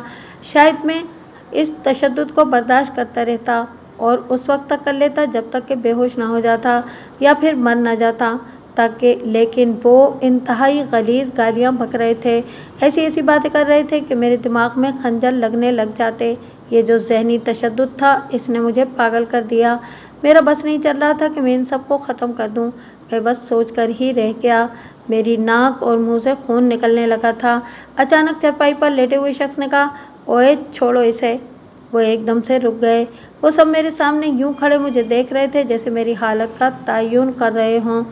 सख्त जान है भाई, एक ने आस्तीने चढ़ाते हुए तंज़िया लहजे में कहा तो वो लेटा हुआ नौजवान मेरी तरफ देखकर बोला, ये सिर्फ एक तरह सा जलवा है मेरी जान। अब तुम चंद दिन हमारे मेहमान रहो, रोज़ाना तुम्हारी खातिर करेंगे। पता चलेगा कि गवाही देना किसे कहते हैं। देखो, मैं गवाही देना ही नहीं चाहता था। तुम लोग मेरे पीछे क्यों पड़ गए हो? तुम्हारे बैरिस्टर को भी मैंने यही कहा था और इस पर शट अप, हुकूमत साला बैरिस्टर का, अभी इसके होश ठिकाने नहीं हैं। ज़रा मज़ीद टकोर करो इसकी। उसने जैसे ही कहा वो फिर से शुरू हो गए। वो 6 थे और मैं अकेला। मेरा बस नहीं चल रहा था कि इनसे कैसे बचूं। कुछ देर बाद मैं हवास खोने लगा। मैंने मज़ाहमत तक कर दी। मेरी आंखों के सामने अंधेरा छाने लगा। मुझे यूं लगा जैसे मेरे पैरों तले से ज़मीन खिसक रही है। मैंने फिज़ा ही में हाथ पांव मारे, लेकिन फिर मुझे खुद खबर न रही कि मैं कहाँ हूँ। मैं अंधेरे में डूबता चला गया। मेरी आंख खुली तो मैं एक सड़क के किनारे मुंह के बल पड़ा था। सुबह की हल्की नीली रोशनी हर तरफ फैली हुई थी। मैंने उठना चाहा, लेकिन पूरी कुव्वत लगाने के बावजूद मैं उठ ही नहीं सका। मैंने फिर से कोशिश की और करवट बदली तो पूरा बदन किसी फोड़े के मानिंद दुखने लगा। मेरे अंदर अब दर्द बर्दाश्त करने की हिम्मत नहीं थी, लेकिन ज़िंदगी बच जाने का एहसास पाकर हौसला बढ़ गया था। मैंने फिर कोशिश की और करवट बदलने में कामयाब हो गया। मेरे सामने खुला आसमान था, जिस पर हल्के हल्के बादल तैर रहे थे। मैंने गहरा सांस लिया तो मेरी छाती समेत मेरी पसलियां भी दर्द करने लगीं। मैंने अपने हाथों को देखा, इन पर खून जमा हुआ था। धीरे धीरे मैंने अपना जायज़ा लिया। मेरे कपड़े खून आलूद थे। मैं उठने की कोशिश करने लगा मगर उठ न सका। मैं वहीं सड़क पर ढेर हो गया। ऐसे में मुझे टापों की आवाज़ सुनाई दी। मैंने आवाज़ की सिमत देखा तो एक रेड़ा आ रहा था। इसके आगे घोड़ा जुता हुआ था। शायद इसकी निगाह मुझ पर पड़ गई थी, इसलिए टापों की आवाज़ कम होते होते रुक गई। मैंने देखा वो गवाला था, सुबह के वक्त दूध लेकर जा रहा था। उसने तेजी से उतरकर मुझे उठाते हुए पूछा, ओए बाऊ, यहाँ कैसे पड़े हो? दिल तो किया कि कहूँ कि शौक से पड़ा हूँ, मगर इस वक्त मैं क्या कह सकता था, इसलिए खामोशी से उसकी तरफ देखता रहा। सो वो खुद ही बोला, यार तुम तो बहुत जख्मी हो, बताओ तुम्हें कहाँ जाना है? शहर। मेरे मुंह से इतना ही निकल सका। उसने मुझे उठाया और सहारा देकर अपने रेड़े पर सवार कर लिया। मैं एक तरफ होकर बैठ गया। मेरे इर्द गिर्द दूध से भरे हुए कैन थे। उसने घोड़े को हंकाया तो वो चल पड़ा। चंद लम्हों बाद उसने पूछा, कोई कुंडे उठा के लाए थे क्या तुम्हें? उसके पूछने पर मैंने इस बात में सर हिला दिया, क्योंकि बोलने से मुझे तकलीफ हो रही थी। फिर वो खुद ही सेरे लब बुड़बुड़ाया, ये लोग भी ना, बहुत मारा होगा तुम्हें। ऐसा क्या कर दिया था यार तुमने? चलो तुम नहीं बोलो। रेड़े के हिलने से मेरा बदन दुखने लगा था। मैं पूरी कोशिश करके अपनी चीखें दबाए बैठा था, लेकिन फिर भी कोई न कोई आग मेरे मुंह से निकल जाती। कई बार ख्याल आया कि रेड़े से उतर जाऊं, मगर शहर के आसार देखकर मैंने ये तकलीफ बर्दाश्त करना मुनासिब समझा। ओए बाबू, जाना कहाँ है? किसी भी अस्पताल, थाने या कोई फ़ोन? ओए फ़ोन तो मेरे पास है, लो कर लो बात। उसने अपनी जेब से सेल फोन निकालते हुए कहा तो मुझे वो सेल फोन एक नेमत लगा। मैंने हाथ बढ़ाकर वो फ़ोन लिया और अब्बा को कॉल मिला दी। दूसरी बेल पर ही कॉल रिसीव कर ली गई। मैं बात कर रहा हूँ ज़फ़र। बेटा कहाँ हो तुम? रात भर घर नहीं आए? तुम ठीक तो हो ना? उन्होंने परेशानी में कई सवाल कर डाले तो मैंने कहा, अब्बू मुझे हाजी खुदाबख्श के लोगों ने अगवा कर लिया था। इस वक्त मेरी हालत बहुत ख़राब है, बस जान से नहीं मारा उन्होंने। ओए तुम, उन्होंने कहना चाहा तो मैं बोला, ये मैं फ़ोन इस भाई को दे रहा हूँ, इससे लोकेशन पूछ लें, मुझे फ़ौरन अस्पताल पहुँचना है। ये कहते ही मैंने फ़ोन उसकी तरफ बढ़ा दिया। उसने जल्दी से पूरा पता समझा दिया। वो शहर के एक मशहूर होटल का पता था, उसने वहीं दूध देना था। उसने फ़ोन जेब में डालकर कहा, ओए बाबू तुम तो बच गए हो, तुम्हें फिरोज शाह के कुंडों ने उठाया होगा। हाँ, ये नाम लिया तो था उन्होंने, मैंने खुद पर काबू पाते हुए कहा। ये वही हाजी खुदाबख्श का होने वाला दामाद है, जो कहते हैं वही करना। तुम्हें छोड़ दिया है, ये बड़ी बात है। तुम जानते हो उन्हें? उन्हें कौन नहीं जानता। मेरा मशवरा यही है कि आंखें और कान बंद कर लेना, फिर खुद को संभालो। मैं ज़रा तेज़ चलने लगा हूँ। तकरीबन 15 मिनट बाद हम इसी मशहूर होटल पर थे। मेरे अब्बू के साथ चंद महल्ले वाले भी वहाँ तक पहुँचे थे। करीब ही एक कार खड़ी थी। मुझे फ़ौरन उतार कर कार में डाला और अगले 10 मिनट में हम अस्पताल में थे। आप पहले थाने में रिपोर्ट लिखवाएं, फिर हम इसका ट्रीटमेंट करेंगे। यह तो किसी तशद्दुद की वजह से ज़ख्मी हुआ लगता है। ड्यूटी पर मौजूद डॉक्टर ने मुझे देखते ही कहा, डॉक्टर साहब वो हो जाएगी आप। मेरे अब्बा ने कहा तो डॉक्टर ने इनकार करते हुए कहा, हमारे पास रोज़ ऐसे लड़ाई झगड़े के केस आते हैं, फिर बाद में हमें पेशियां भुगतना पड़ती हैं। ये बातें हो ही रही थीं, मैं इस टीचर पर बड़ा बेहाल हो रहा था। ऐसे में एक शख्स इमरजेंसी में दाखिल हुआ। उसने आते ही सूरत हाल का अंदाज़ा करते हुए पूछा, डॉक्टर इसे ट्रीटमेंट क्यों नहीं दे रहे हो? आप कौन हैं भाई साहब? जब मैं एक बार समझा चुका हूँ, क्या अब सबको समझाऊँ कि पुलिस में रिपोर्ट कराओ? डॉक्टर मैं चौधरी शौकत हूँ। शौकत अमृतसरिया, जानते हो मुझे? फ़ौरन इसका ट्रीटमेंट शुरू करो, मैं थाने ही को यहाँ बुला लेता हूँ। चलो चलो जल्दी करो, उसने हुक्मिया अंदाज में कहा। आप लिख कर दे दो कि ज़िम्मेदार आप होगे, डॉक्टर ने उससे कहा। लिखो जो लिखवाना है, मगर जल्दी करो, उसने कहा और फ़ोन मिलाने लगा। डॉक्टर ने अपने डिस्पेंसर को हिदायत देना शुरू कर दी। शौकत थाने फ़ोन मिलाकर मेरे बारे में इत्तला देने लगा था। मेरा ट्रीटमेंट शुरू हो गया। मैंने शौकत अमृतसरिया को पहले नहीं देखा था, हाँ मगर उसके बारे में सुना ज़रूर था कि वो शहर के कुंडों में से एक कुंडा है। चूँकि मेरा ऐसे कामों से कोई वास्ता नहीं था, इसलिए मैं इसके बारे में ज़्यादा नहीं जानता था, लेकिन हैरत इस बात की थी कि वो मेरी मदद के लिए क्यों आन पहुँचा। कुछ ही देर बाद वहाँ पुलिस वाले आ गए, इनमें अल्ताफ़ भी था। मैंने इसे सब बता दिया कि मेरे साथ क्या हुआ। मैं इसे बता रहा था कि 2 डॉक्टर मज़ीद आ गए। मेरा हर तरह से चेकअप होने लगा। मेरे एक्सरे भी लिए गए, यहाँ तक कि मैं दवाओं के ज़ेरे असर नींद में चला गया। मेरी आँख खुली तो मैं एक प्राइवेट रूम में था। मेरी अम्मी मेरे पास बैठी हुई थीं। करीब कुर्सी पर मेरा भाई था और उनके चेहरों पर खौफ फैला हुआ था। मुझे होश में आता देखकर इनकी आंखों में उम्मीद उभरी तो मैंने सुकून से आंखें मूंद ली। पूरा 1 हफ्ता अस्पताल में रहने के बाद जब मैं घर आया तो पूरी तरह से ठीक नहीं हुआ था। अगरचे मेरी कोई हड्डी टूटी नहीं थी, लेकिन जिस तरह उन्होंने मुझे मारा था, लगता था जैसे कि मैं कई माह तक तंदुरुस्त न हो पाऊंगा। लेकिन एक चीज़ ऐसी थी जो मुझे जल्द से जल्द अपने पाँव पर खड़ा होने पर मजबूर कर रही थी, और वो थी मेरी ज़हनी कैफियत। मुझे अपनी मारामारी से इतनी तकलीफ़ नहीं हुई थी जितना इनकी गालियों से मेरी ज़हनी हालत ख़राब थी। जब भी वो आवाज़ें याद आती तो इंतकाम के जोश से भर जाता, मेरा बदन तशन्नुज की कैफियत में आ जाता और मैं चाहता था कि जितनी जल्दी मुमकिन हो सके मैं बेड से उठकर लड़ने के लिए तैयार हो जाऊं, क्योंकि मैंने लड़ने का फैसला कर लिया था। तुम अभी ऐसा नहीं कर सकते हो। एक अकेली जान, और वो भी जो बदमाशों और गुंडागर्दी से वाकफियत नहीं रखता हो। इतनी कुव्वत नहीं कि सामने वो लोग हैं जिनका काम ही गुंडागर्दी और बदमाशी है, इनसे कैसे मुकाबला कर सकते हो तुम? जोया ने फ़ोन कॉल पर मुझे समझाते हुए कहा।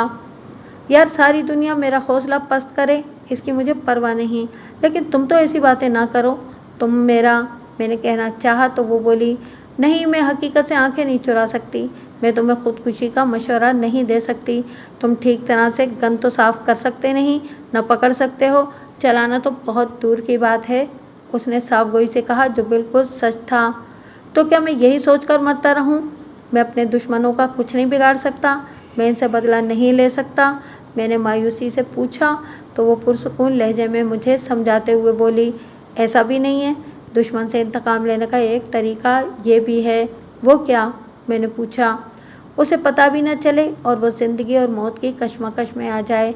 गोली मार दो, दुश्मन खत्म। ये कोई इंतकाम नहीं है। उसे जिंदगी और मौत के ऐसे दोराहे पर ले आओ जहाँ वो अजियत में आ जाए। खैर, तुम अभी इन बातों को छोड़ो, अपनी सेहत पर तवज्जो दो, मैंने समझाते हुए कहा। तुम मुझे मायूस कर रही हो, मैंने शिकवा भरे लहजे में कहा। मैं फिर यही कहूँगी कि मैंने तुम्हें मायूस नहीं किया, बल्कि हकीकत बता रही हूँ। अच्छा छोड़ो, एक बात बताओ, उसने एकदम से चहकते हुए पूछा। पूछो, मैंने कहा तो वो संजीदगी से बोली। ये जो मर्द लोग हम औरतों पर एक इल्ज़ाम लगाते हैं कि चुगलखोरी करती हैं, ये गलत है या दुरुस्त? बहस इससे नहीं, बल्कि मैं ये पूछना चाहूँगी कि तुम क्या समझते हो, ऐसा क्यों होता है? मुझे नहीं पता, मैंने उकताहट से कहा। मैं बताती हूँ। ये कहकर वो सांस लेने के लिए रुकी और फिर कहती चली गई। देखो, मर्द के इस माशरे में जहाँ औरत पर ज़्यादा दबाव होता है ना, ये वहाँ ज़रूर होता है। मर्द भी ऐसा करते हैं। इसकी वजह क्या है? वजह सिर्फ ये है कि वो एक दूसरे को इन्फॉर्मेशन दे रही होती हैं। लाशऊरी तौर पर वो खुद को कमज़ोर समझती हैं और आने वाले हालात का मुकाबला करने के लिए वो ये इन्फॉर्मेशन अपने पास महफूज रखती हैं ताकि बर वक्त इन मालूमात को इस्तेमाल कर सकें। कुछ समझ में आया? हाँ, कुछ कुछ। लेकिन तुम कहना क्या चाहती हो? मैंने पूछा।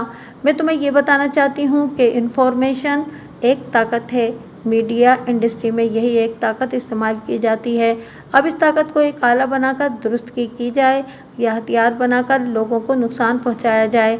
उसने ठहर ठहर कर समझाते हुए कहा। तो मैंने पूछा, मैं तुम्हारी बात समझ गया हूँ, लेकिन ये बात तुम मुझे क्यों समझा रही हो? हाँ, ये बात मैं ये बात तुम्हें इसलिए समझा रही हूँ कि तुम अगर बेड पर भी हो तो अपने दुश्मन के बारे में मालूमात लो। जब तुम बेड से उठो तब तुम्हारे पास इतना कुछ होना चाहिए कि तुम दुश्मन की नफ्सियात तक के बारे में भी जान सको। फिर तुम्हें खुद समझ आ जाएगा कि इस इंफॉर्मेशन को कहाँ आला बनाना है और कहाँ हथियार। जोया ने मेरी तवज्जो दिलाई तो जैसे एकदम से मेरी आंखें खुल गईं। उसने न सिर्फ मुझे नई जिंदगी दे दी थी, बल्कि जीने की उमंग भी पैदा कर दी थी। समझ गया हूँ जोया, तुम किस कदर अहम बात कर रही हो। चलो, ये अच्छा हुआ कि तुम समझ गए। अब एक बात और सुनो, उसने कहा तो मैं खामोश रहा। वो लम्हे भर को रुकी और फिर बोली, तुम जानते हो तुम्हें दुश्मनों से रिहाई कैसे मिली? हाँ यार, मैं तो ये तक नहीं जानता, मैंने शर्मिंदगी से एतराफ़ करते हुए कहा। तो वो तिनक कर बोली, अब देखो, तुम अपने बारे में इतनी अहम बात भूल रहे हो। हालांकि ये तुम्हें पता होना चाहिए कि किसने कहाँ पर कैसे तुम्हारी मदद की। तुम्हें पता है? मैंने पूछा तो मुझे लगा जैसे मेरी सांस रुक रही हो। तभी वो गंभीर लहजे में बोली, हाँ, मुझे पूरा इल्म ही नहीं, समझो मैंने ही किया है सब कुछ। कैसे? मैंने इंतहाई हैरत से पूछा। सुनो फिर, ये कहकर उसने चंद लम्हों के वक्फे के बाद कहा, जिस दिन तुमने मुझे कत्ल वाला वाकया बताया था, मैंने उसी दिन बल्कि उसी वक्त से मालूमात इकट्ठी करना शुरू कर दी थी। मुझे एहसास था कि वो जो तुम्हारी गवाही के पीछे पड़ गए हैं वो तुम्हें कहीं ना कहीं नुकसान ज़रूर पहुंचाएंगे, क्योंकि तुम इन दोनों के दरमियान आ गए थे। फिर क्या मालूमात? मैंने पूछना चाहा तो उसने मेरी बात सुनी अनसुनी करते हुए कहा, मेरी एक बहुत गहरी सहेली है राबिया, बहुत अच्छी है। वो शौकत अमृतसरिया की बहन है और ये शौकत अमृतसरिया इस वक्त शहर का गुंडा है। तुम भी जान गए होगे। मैंने इससे मदद चाही। इसी दिन तुम अगवा हो गए। रात गए तक समझ में नहीं आया कि तुम्हारे साथ क्या हुआ है। फिर पता कैसे चला? मैंने बेसब्री से पूछा। तजस्सुस से मेरा बुरा हाल हो रहा था। बता रही हूँ ना, उसने तेज़ी से कहा और फिर बोली, शौकत भाई तो पहले ही तुम्हारे बारे में ऐसे ही किसी टो में था, तुमसे मिलना चाहता था। इसने तुम्हारे घर बंदा भेजा तो तुम नहीं मिले और ना ही किसी को मालूम था कि तुम कहाँ गए हो। इसे शक हो गया क्योंकि जब मैंने और शौकत भाई ने मुसलसल फ़ोन किया तब फ़ोन किसी दूसरे बंदे ने रिसीव किया था। उसने फ़ौरन पुलिस से रब्ता किया। वो जो थानेदार है ना, वो फ़िरोज़ को अच्छा नहीं समझता। उसने अपने ज़रा इस्तेमाल किए और थोड़ी सी कोशिश के बाद इन्हें पता चल गया कि फ़िरोज़ के लोगों ने तुम्हें अगवा किया है। पुलिस गई थी वहाँ पर? मैंने उलझते हुए पूछा। नहीं, पुलिस नहीं गई। इतना तो पता नहीं चला कि तुम कहाँ हो। तब उन्होंने माइंड गेम खेली, ये तासुर दिया कि पुलिस रेड करने वाली है। बस फिर जिसका नतीजा ये हुआ कि सुबह तुम हमें मिल गए। हाँ, अब वो फ़ोन भी कहीं इस्तेमाल नहीं किया गया। नंबर तो मैंने ले लिया। तुमसे बात जो करना थी, मैंने इंतहाई मोहब्बत से कहा।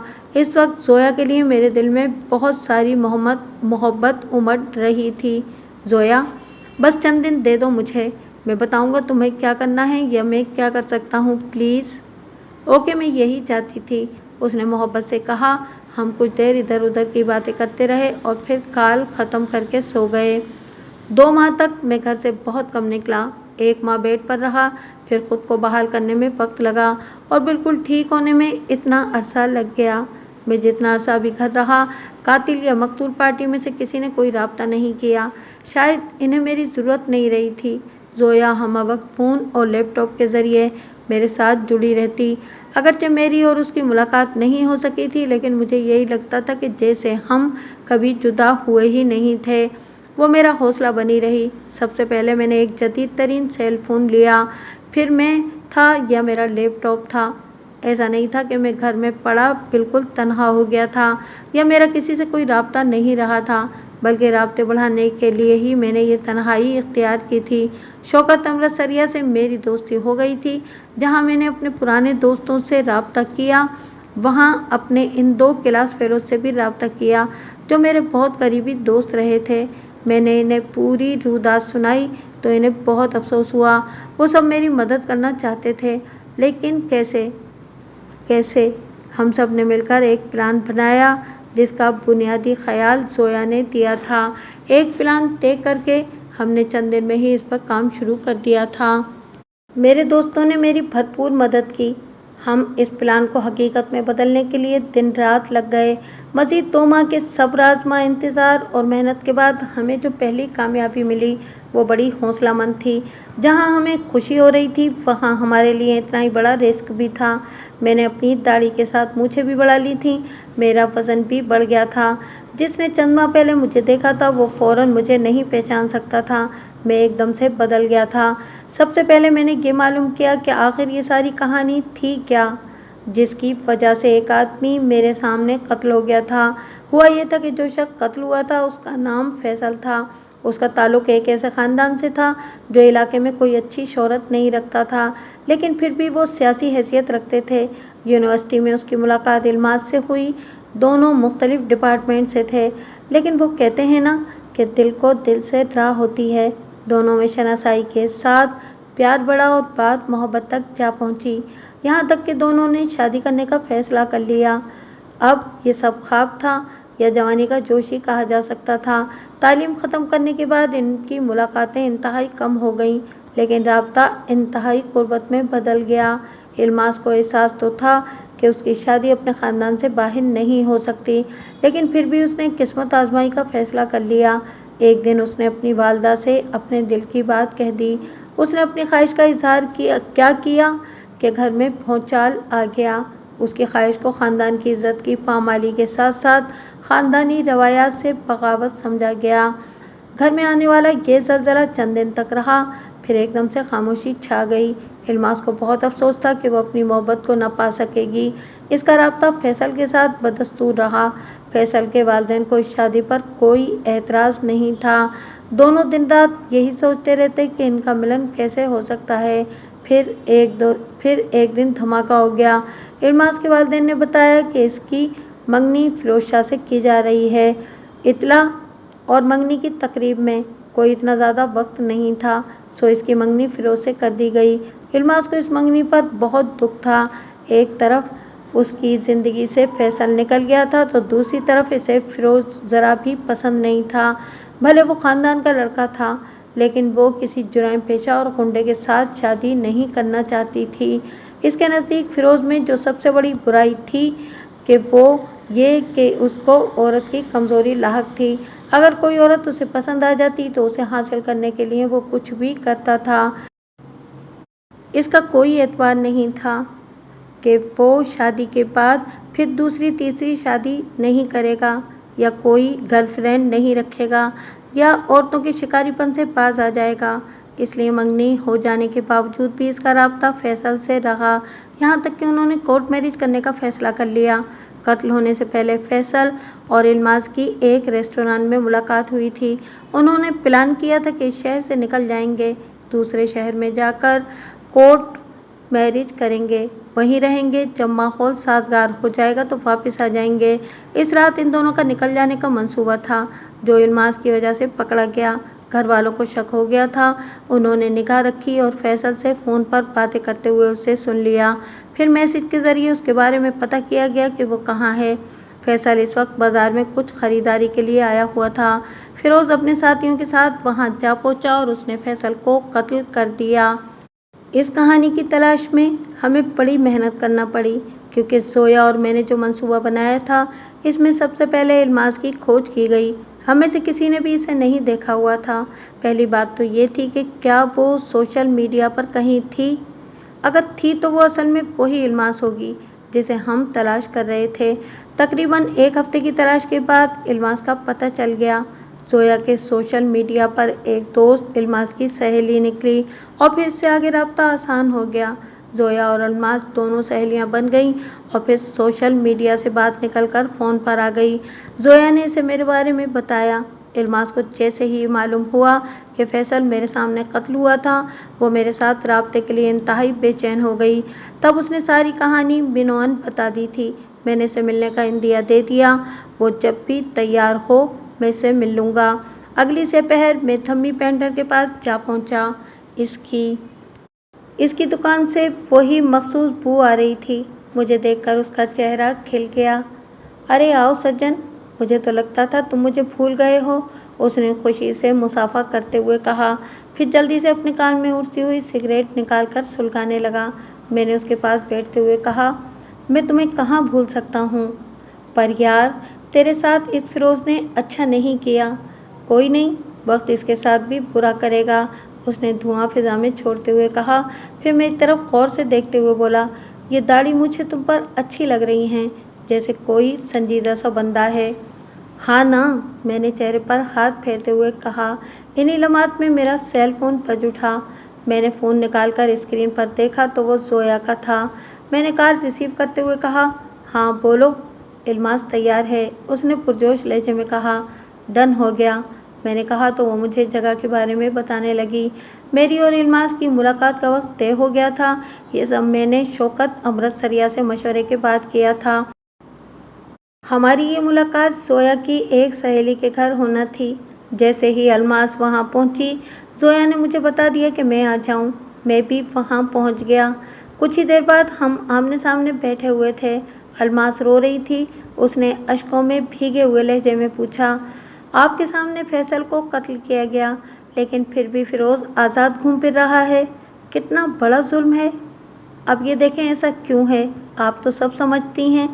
इस शख्स ने सिर्फ अपने लालच में मेरी ज़िंदगी तबाह कर दी। मेरे नाम पर करोड़ों की जायदाद है, मेरे ख़ानदान वालों ने भी मुझ पर जुल्म किया। आपका मामला तो जो है सो है, लेकिन मैं दरमियान में फंस गया हूँ। कुछ भी ना होते हुए मुझे 2 माह बेड पर रहना पड़ा। मैंने तल्खी से कहा तो जोया ने कदरे ऊंची आवाज़ में कहा, चलें, ये तो अब माजी हो गया ना। हम इस पर जितनी मर्जी बात कर लें, इससे कोई भी मंजर बदल जाने वाला नहीं। अब आप जिस मकसद के लिए आई हैं, हम इस पर बात कर लें। हमारे पास वक्त थोड़ा है। फिरोज़ को सज़ा होनी चाहिए, इल्मास ने नफ़रत से कहा। ऐसा क्यों चाहती हो?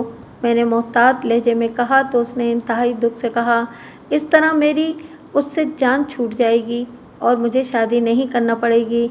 उसने तल्खी से कहा और फिर लम्हा भर रुककर अज़ियत भरे लहजे में बोली, अगर मेरी इससे शादी हो गई तो सारी उम्र मेरी मोहब्बत का कातिल मेरे सामने रहेगा।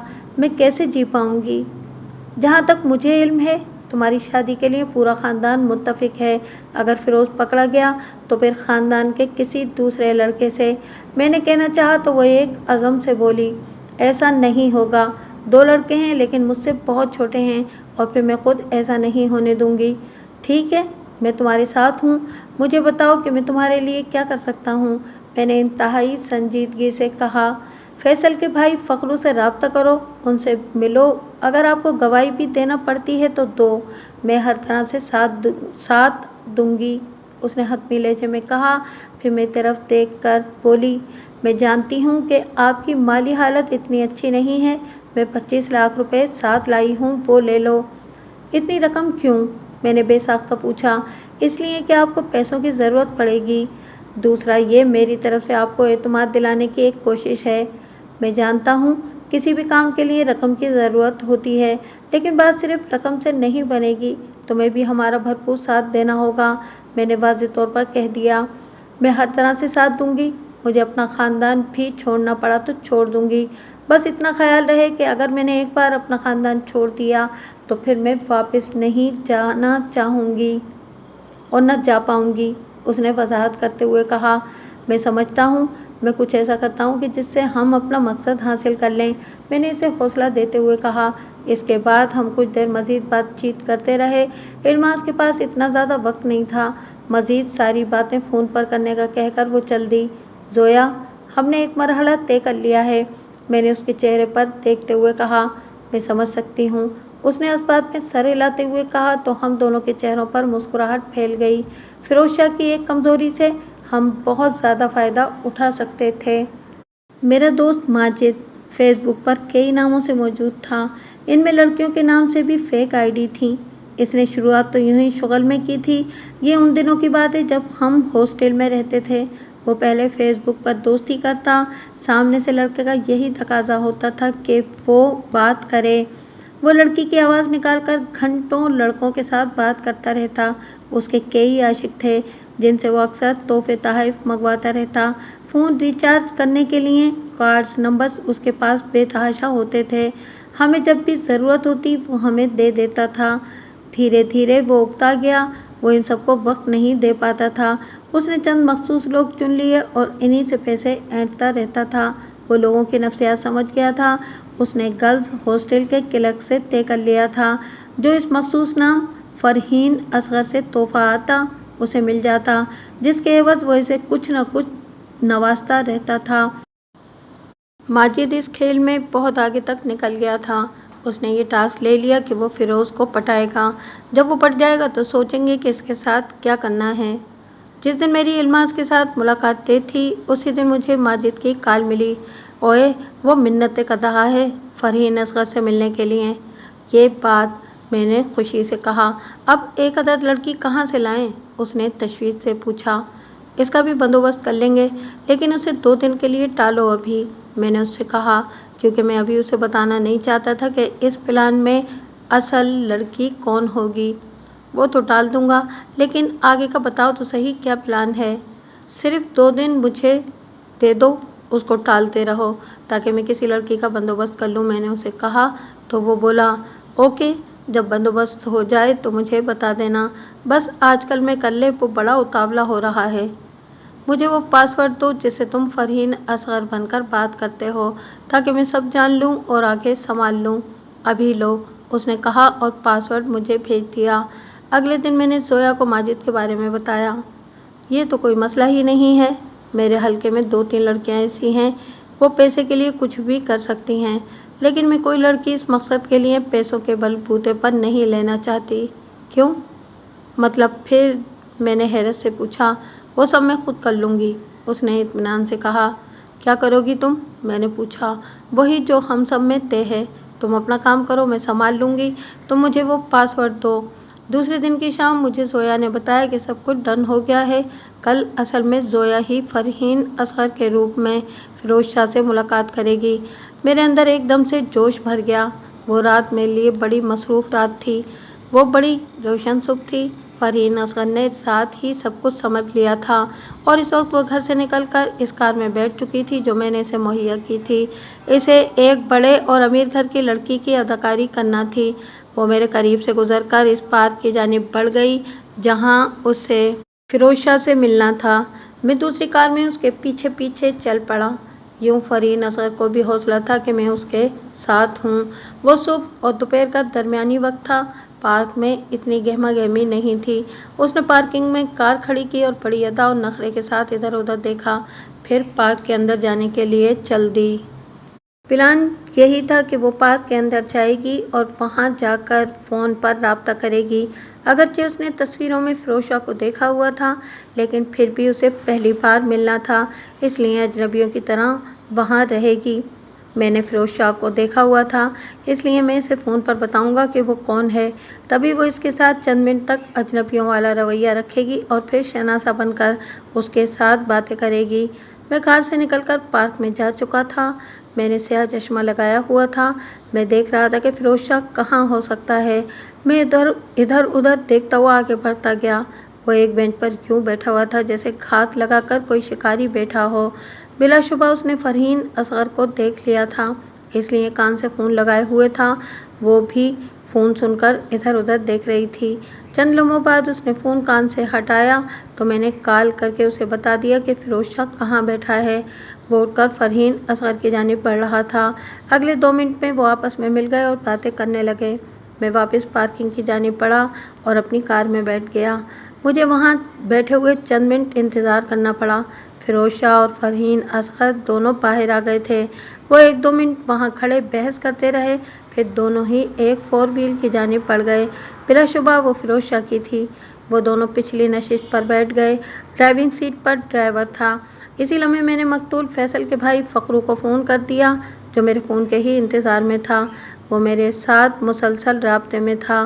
4 व्हील चल दी तो मैं भी थोड़ा फासला रखकर उसके पीछे चल पड़ा।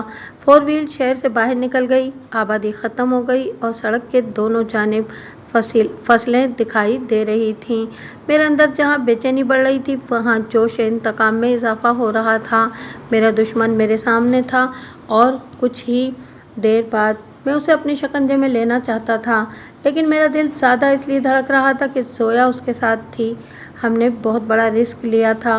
मेरे ख्याल में वो जगह करीब कहीं आ गई थी जिसके बारे में फरहीन असगर को अच्छी तरह समझा दिया गया था, और आखिरकार वो जगह आ गई। मैंने गाड़ी की स्पीड कम कर दी। मेरा और इनका फासला काफ़ी था। वो दूर सामने मुझे दिखाई दे रही थी। वो उतर आई और उसके साथ ही फिरोज शाह भी उतर आया। दोनों चंद लम्हे सड़क के किनारे खड़े रहे, फिर फसलों की जानिब चल पड़े। वो यूं ही निगाहों से ओझल हुए। मैंने भी गाड़ी की स्पीड बढ़ाते हुए 4 व्हील के पास जाकर ब्रेक लगा दिए। मेरे रुकने का मतलब यही था कि फ़खरू और इसके साथ आए लोग फ़ौरन वहां पहुंच जाएं। जैसे ही मैं गाड़ी से उतरा, इस वक्त तक वो लोग भी पहुंच गए। हमने एक दूसरे की तरफ देखा और फ़ौरन इन फसलों की तरफ भागे। 2 आदमियों ने उसके ड्राइवर को संभाल लिया था। वो दोनों कुछ फासले पर जाते हुए दिखाई दिए। जैसे ही फिरोज शाह को शक हुआ, उसने पीछे मुड़कर देखा। वो समझ गया कि वो घेरे में आ चुका है। उसने इंतहाई सुरत के साथ अपना पिस्टल निकाला और फरहीन असगर की कनपट्टी पर रख दिया। बिलाशुबा वो घबरा गई थी, क्योंकि इसकी बेसाख्ता चीख निकल गई थी। वो लाशऊरी तौर पर इससे बचकर अलग होना चाहती थी, और यही इस ड्रामे का सबसे अहम सीन था। جو ہمارے ساتھ آیا ایک دوست اپنے کیمرے میں محفوظ کر رہا تھا۔ صورتحال یہ تھی کہ فیروز شاہ نے پسٹل فرحین اصغر کی کنپٹی پر رکھا ہوا تھا، مگر وہ دیکھ ہماری طرف رہا تھا۔ فرحین اصغر نے اس کے پسٹل والے ہاتھ کو کلائی کے پاس سے دونوں ہاتھوں سے پکڑا ہوا تھا اور چیخ چیخ کر کہہ رہی تھی، چھوڑ دو مجھے، چھوڑ دو، جبکہ فیروز شاہ کی ساری توجہ ہماری طرف لگی ہوئی تھی۔ اس نے دھمکی دیتے ہوئے اونچی آواز میں کہا، کوئی بھی آگے بڑھا تو میں اسے مار دوں گا۔ پھر کیا ہوگا؟ تم زندہ بچ جاؤ گے؟ میں نے دھاڑتے ہوئے کہا۔ کون ہو تم لوگ؟ اس نے سب کی طرف دیکھتے ہوئے پوچھا۔ میں ابھی بتاتا ہوں، میں نے کہا اور اس کی طرف بڑھا۔ رک جاؤ ورنہ گولی مار دوں گا اس کو۔ لفظ اس کے منہ ہی میں تھے کہ زویا ایک دم نیچے بیٹھ گئی، لیکن اپنے ہاتھوں سے فیروز شاہ کا ہاتھ اوپر کر دیا۔ ایک فائر ہوا، تب تک میں یوں آگے بڑھا جیسے کوئی ہوا میں تیرتا ہوا جا رہا ہو۔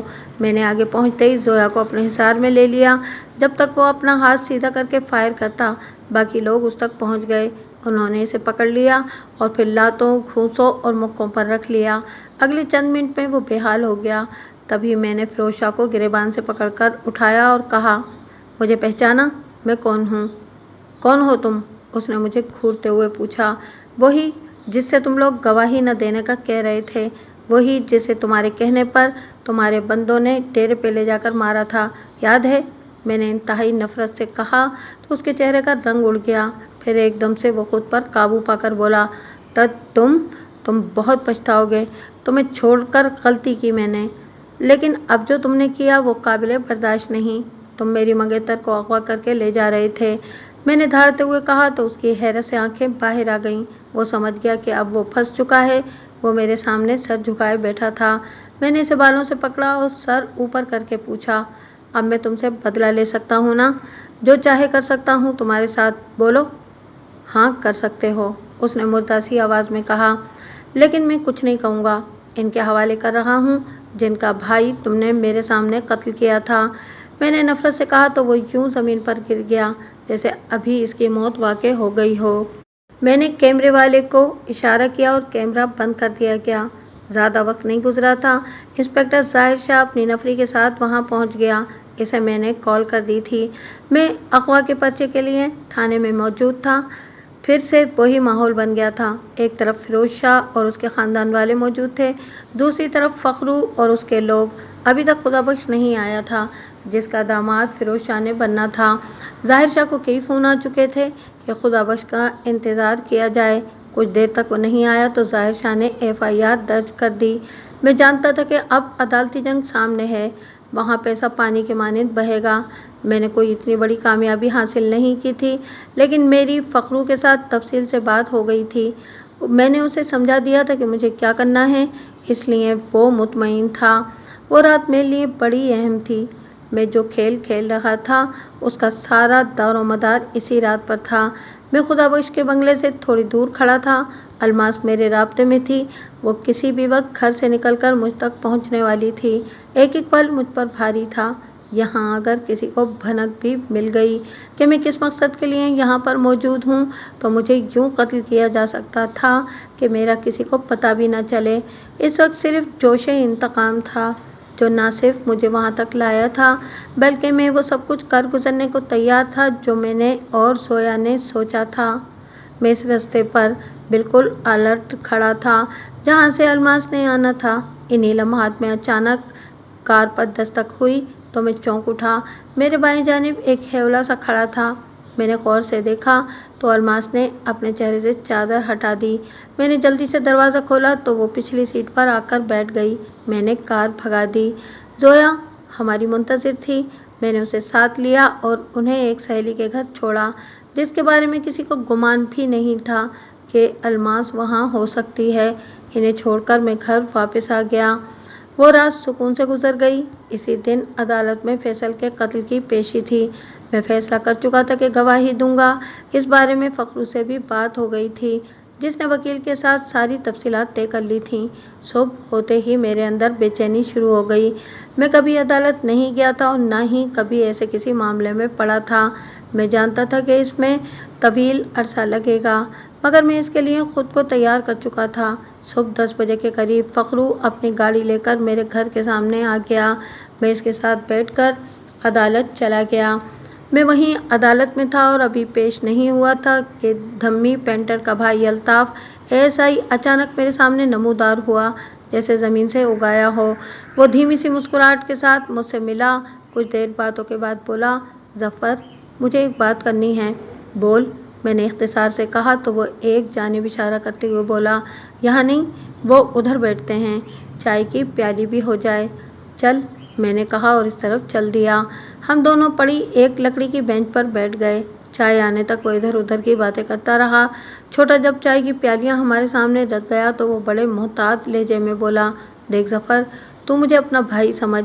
मैं जानता हूँ कि फिरोज शाह के लोगों ने तेरे साथ बहुत जुल्म किया और मैं ये भी समझ सकता हूँ अब तू इनसे इंतकाम लेने की वजह से गवाही दे रहा है। मैं इस पर कोई तबसरा नहीं करूँगा, जो तेरी मर्जी में आए वो कर। लेकिन वो कहते कहते रुक गया। लेकिन क्या? मैंने तजस्सुस से पूछा। लेकिन अगर ये मामला अदालत और थाने से बाहर ही हल हो जाए तो ज़्यादा अच्छा नहीं है? उसने ठहरे हुए अंदाज में पूछा। मैं समझा नहीं, खुलकर कहो जो कहना चाहते हो, मैंने सुकून से कहा। देख, खुदा बख्श तेरे साथ बात करना चाहता है, तुम इससे मिलोगे तो कोई ना कोई बात तय हो जाएगी। उसने अपना मुद्दा कह दिया। क्या तुम ये समझते हो कि कितनी बड़ी बात कह रहे हो? मैंने पूछा। हाँ, मैं समझता हूँ। खुदा बख्श को मालूम है कि तुम धम्मी पेंटर के दोस्त हो और वो मेरा भाई है। शायद तुम धम्मी की बात को इतनी अहमियत ना देते, इसीलिए मुझे तुमसे रब्ता करने के लिए कहा गया है। ऐसा सिर्फ इसलिए किया गया है कि किसी को खबर ना हो, किसी के गुमान में भी नहीं होगा कि रब्ते के लिए उसने कहना चाहा। तो मैंने पूछा, ठीक है, मिल लेने में कोई हर्ज नहीं। कब मिलना है और कहाँ? आज ही मिल लेते हैं, और जहाँ तुम कहो वहीं।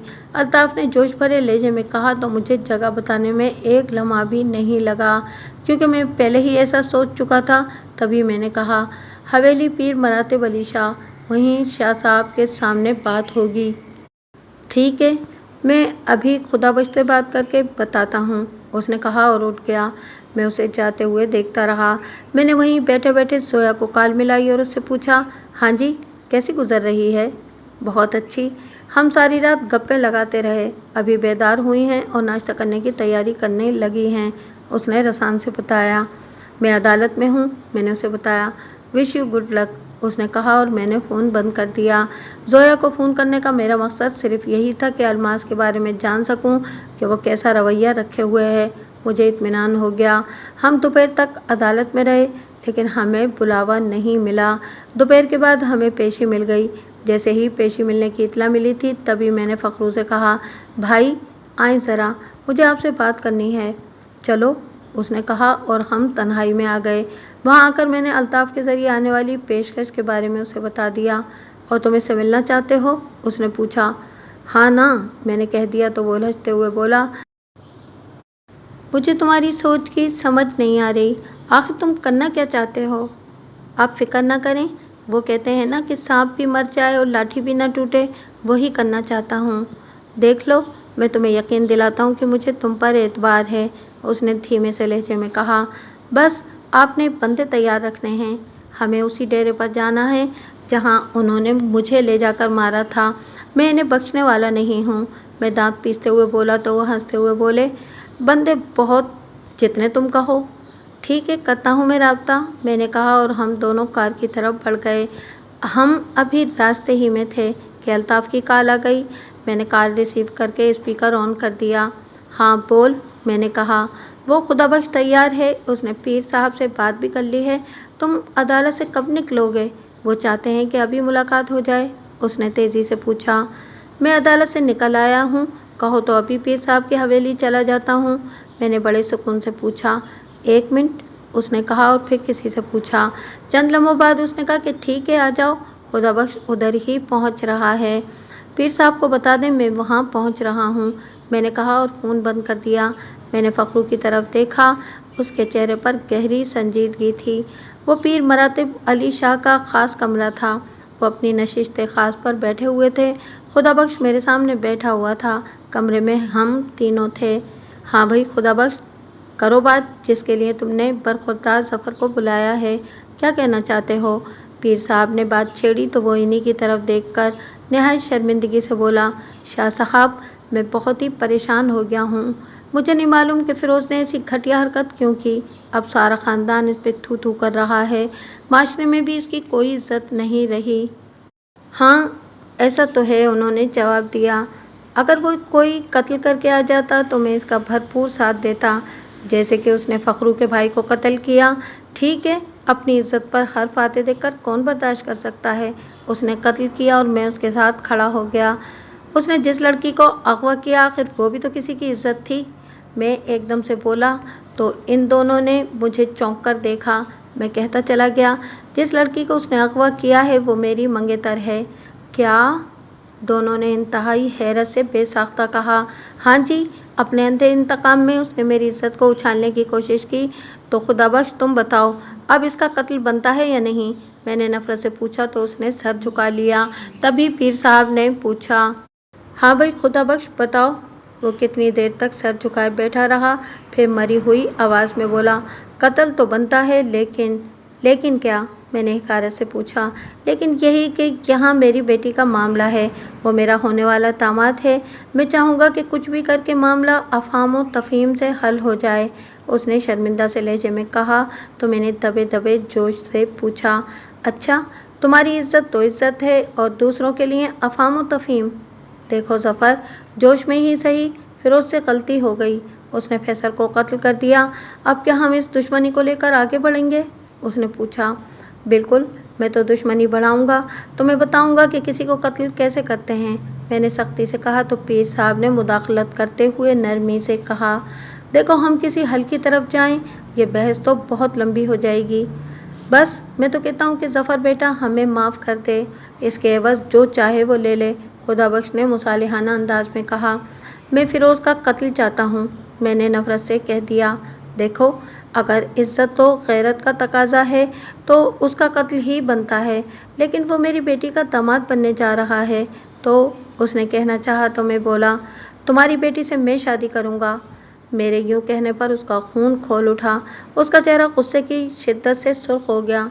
उसका बस नहीं चल रहा था कि वो उठे और इसी लम्हे मुझे कत्ल कर दे, मगर वो बस पहलू बदल कर रह गया। फिर वो बेबसी से बोला, तुम ऐसी बात ना ही कहो तो अच्छा है। मैं गलत नहीं कह रहा, फ़िरोज़ कत्ल हो गया तो मैं हाजिर हूँ तुम्हारी बेटी से शादी करने के लिए। मैंने जानबूझकर कहा, देखो हम किसी नतीजे पर पहुँचने के लिए यहाँ बैठे हैं, तुम नई दुश्मनी छेड़ रहे हो। खुदाबख्श ने दांत पीसते हुए कहा, तो बस फिर फ़िरोज़ का कत्ल। मैंने कहा, इसके अलावा? उसने दो टोक लहजे में पूछा, तुम्हारी बेटी से शादी। मैंने भी इसी लहजे में कहा, ऐसा मुमकिन नहीं है। उसने हतमी लहजे में कहा, और अगर ये मुमकिन हो गया तो? मैंने उसकी आंखों में देखते हुए पूछा। तो उसकी आंखें फैल गईं। उसे समझ आ गई कि इल्मास कहाँ हो सकती है। तभी मैंने कहा, तुम्हें ये पता है कि तुम्हारी बेटी रात से तुम्हारे घर से गायब है, अपनी बेटी का पता नहीं और होने वाले दामाद को बचाने की फ़िक्र में हो। कहाँ है मेरी बेटी? उसने तड़प कर पूछा। बहुत महफूज है, मैंने सुकून से कहा। देखो उसे वापस कर दो, उसने धमकी आमेज लहजे में कहा। तो मैंने कहा, निगाहें नीची करके बात करो मुझसे, वो मेरी होने वाली बीवी है, इज्जत है मेरी, वो कैसे वापस कर दूं? तुम लोगों ने इज्जतों को तमाशा बनाया हुआ है, किसी की इज्जत ही नहीं है और तुम लोग कत्ल करते फिरो। मैंने धारते हुए कहा और उठ गया। बैठो, उसने शकस्त खुर्दा लहजे में कहा। मैं बैठ गया। तब वो बोला, क्या चाहते हो?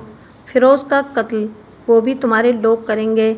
जैसे ही फ़िरोज़ कत्ल होता है, तुम्हारी बेटी इज़्ज़त और एहतराम के साथ वापस तुम्हारे घर आ जाएगी। वो खुद फ़िरोज़ से शादी नहीं करना चाहती, इसीलिए उसने इतना बड़ा कदम उठाया है। मैंने सुकून से समझाते हुए कहा, ये तुम्हारा आखिरी फ़ैसला है? उसने पूछा तो मैंने कहा, सिर्फ मेरा ही नहीं, तुम्हारी बेटी का भी। कहो तो अभी फ़ोन पर तुम्हारी बेटी की ख्वाहिश बता दूँ? अगर वो मुझे कह देगी तो? खुदाबख्श ने आखिरी वक्त तक मज़ाहमत करने वाले अंदाज में कहा। तो मैंने फ़ोन पर ज़ोया के नंबर पुश कर दिए और फिर स्पीकर ऑन कर दिया। चंद तमहीदी बातों के बाद इल्मास लाइन पर आ गई। तभी मैंने पूछा, अल्मास, आखिरी बार पूछ रहा हूँ, फ़िरोज़ से शादी करना चाहती हो? ज़फ़र तुम कैसी बातें कर रहे हो? 1000 दफ़ा तुम्हें बताया तो है, मैं इस बेगैरत से शादी नहीं करना चाहती। इसके लहजे में नफ़रत भरी हुई थी। इसलिए पूछ रहा हूँ कि मैं उसके कत्ल का हतमी फ़ैसला कर चुका हूँ। मैंने फ़ैसला कुन लहजे में कहा तो वह नफ़रत से बोली, मेरी तरफ से कर दो, अच्छा है मेरी जान छूट जाएगी। डन हो गया, मैंने कहा और कॉल बंद कर दी। मैंने फ़ोन जेब में डालते हुए दोनों की तरफ देखा जहाँ सन्नाटा छाया हुआ था। ठीक है, जैसे तुम कहो, लेकिन मेरी बेटी बाहिफाजत, उसने कहना चाहा तो मैंने सीने पर हाथ रखते हुए कहा, ये मेरा वादा है और इसके ज़ामिन पीर साहब हैं। ठीक है, खुदा बख्श ने हारे हुए ज्वारी की तरह कहा तो मैं उसे बताने लगा कि उसे कब और कैसे फिरोज़ को कत्ल करना है। दोपहर के वक्त फिरोज़ की ज़मानत हो गई। इस वक्त मैं फ़खरू के बंदों के साथ फिरोज़ के डेरे पर पहुंच गया था। ये वक्त मैंने ख़ास तौर पर चुना था। मैंने इस रेलवे वाले को भी वहीं बुलवा लिया था जिसने मुझे सड़क से उठाकर होटल तक पहुंचाया था। डेरे पर 7-8 लोग थे, कुछ मुलाजमीन थे। वो सब चारपाइयों पर बैठे हुए थे। हम जैसे ही डेरे में दाखिल हुए वो सब हैरत से हमें देखने लगे। फिर अगले चंद लम्हों में ही इन्हें एहसास हो गया कि इन्हें किस मकसद के लिए वहाँ पहुँचाया गया है। वो लड़ने मरने को तैयार हो गए। किसी के हाथ में डंडा था, किसी के पास सरिया, कोई ऐसे ही उठकर भागा था। हम वहाँ किसी सिफारती मिशन पर तो गए नहीं थे। हमने भी धावा बोल दिया। वहाँ पर मौजूद डेरे वालों को अंदाज़ा ही नहीं था कि हम कितने लोग हैं। वो ज़्यादा देर हमारे सामने नहीं खड़े रह सके। जिसने भी आगे बढ़कर हमला किया उसे वहीं धर लिया गया। इन पर काबू पाने में ज़्यादा वक्त ना लगा। एक एक करके सबको बांध दिया गया। मैंने इनमें से पहचाना कि इस रात किसने मुझ पर तशद्दुद किया था। उनमें सिर्फ 2 बंदे थे। पहचाना मुझे? मैंने उन दोनों को अपने सामने खड़ा करके पूछा। नहीं, इनमें से एक ने कहा तो मैंने इन्हें याद दिलाया। एक निहत्था लड़का जिसे तुमने मारा। मुझे मार का दुख नहीं, मेरे दिमाग में वो गालियाँ गूंज रही हैं। तुम्हारे साथ वही करने आया हूँ जो उस रात तुमने मेरे साथ किया। चलो कपड़े उतारो, मैंने नफरत से कहा तो इनका रंग जर्द पड़ गया। माफ़ कर दो, इनमें से एक ने हाथ जोड़ते हुए कहा तो इनके पीछे खड़े लोगों ने इन पर डंडे बरसाने शुरू कर दिए। उन्होंने 2-3 मिनट भी नहीं लगाए और उनकी शर्टें उतार कर खड़ा कर दिया। तभी मैंने रेड़े वाले की तरफ देखकर कहा, वक्त एक सा नहीं रहता मेरे भाई। तुमने और इस इलाके के लोगों ने इनकी दहशत ज़हनी तौर पर मान ली है, मगर ये कुछ भी नहीं है। अपनी आंखों से देखो और अपने इलाके के लोगों को बताना, अब ये डेरा यहाँ नहीं रहेगा। लफ्ज़ अभी मेरे मुंह ही में थे कि मेरा फ़ोन बज उठा। स्क्रीन पर धम्मी पेंटर के भाई अल्ताफ़ का नाम था। मैंने कॉल रिसीव की तो दूसरी तरफ से वो बोला, फिरोज़ कत्ल हो गया। कैसे? मैंने सुकून से पूछा।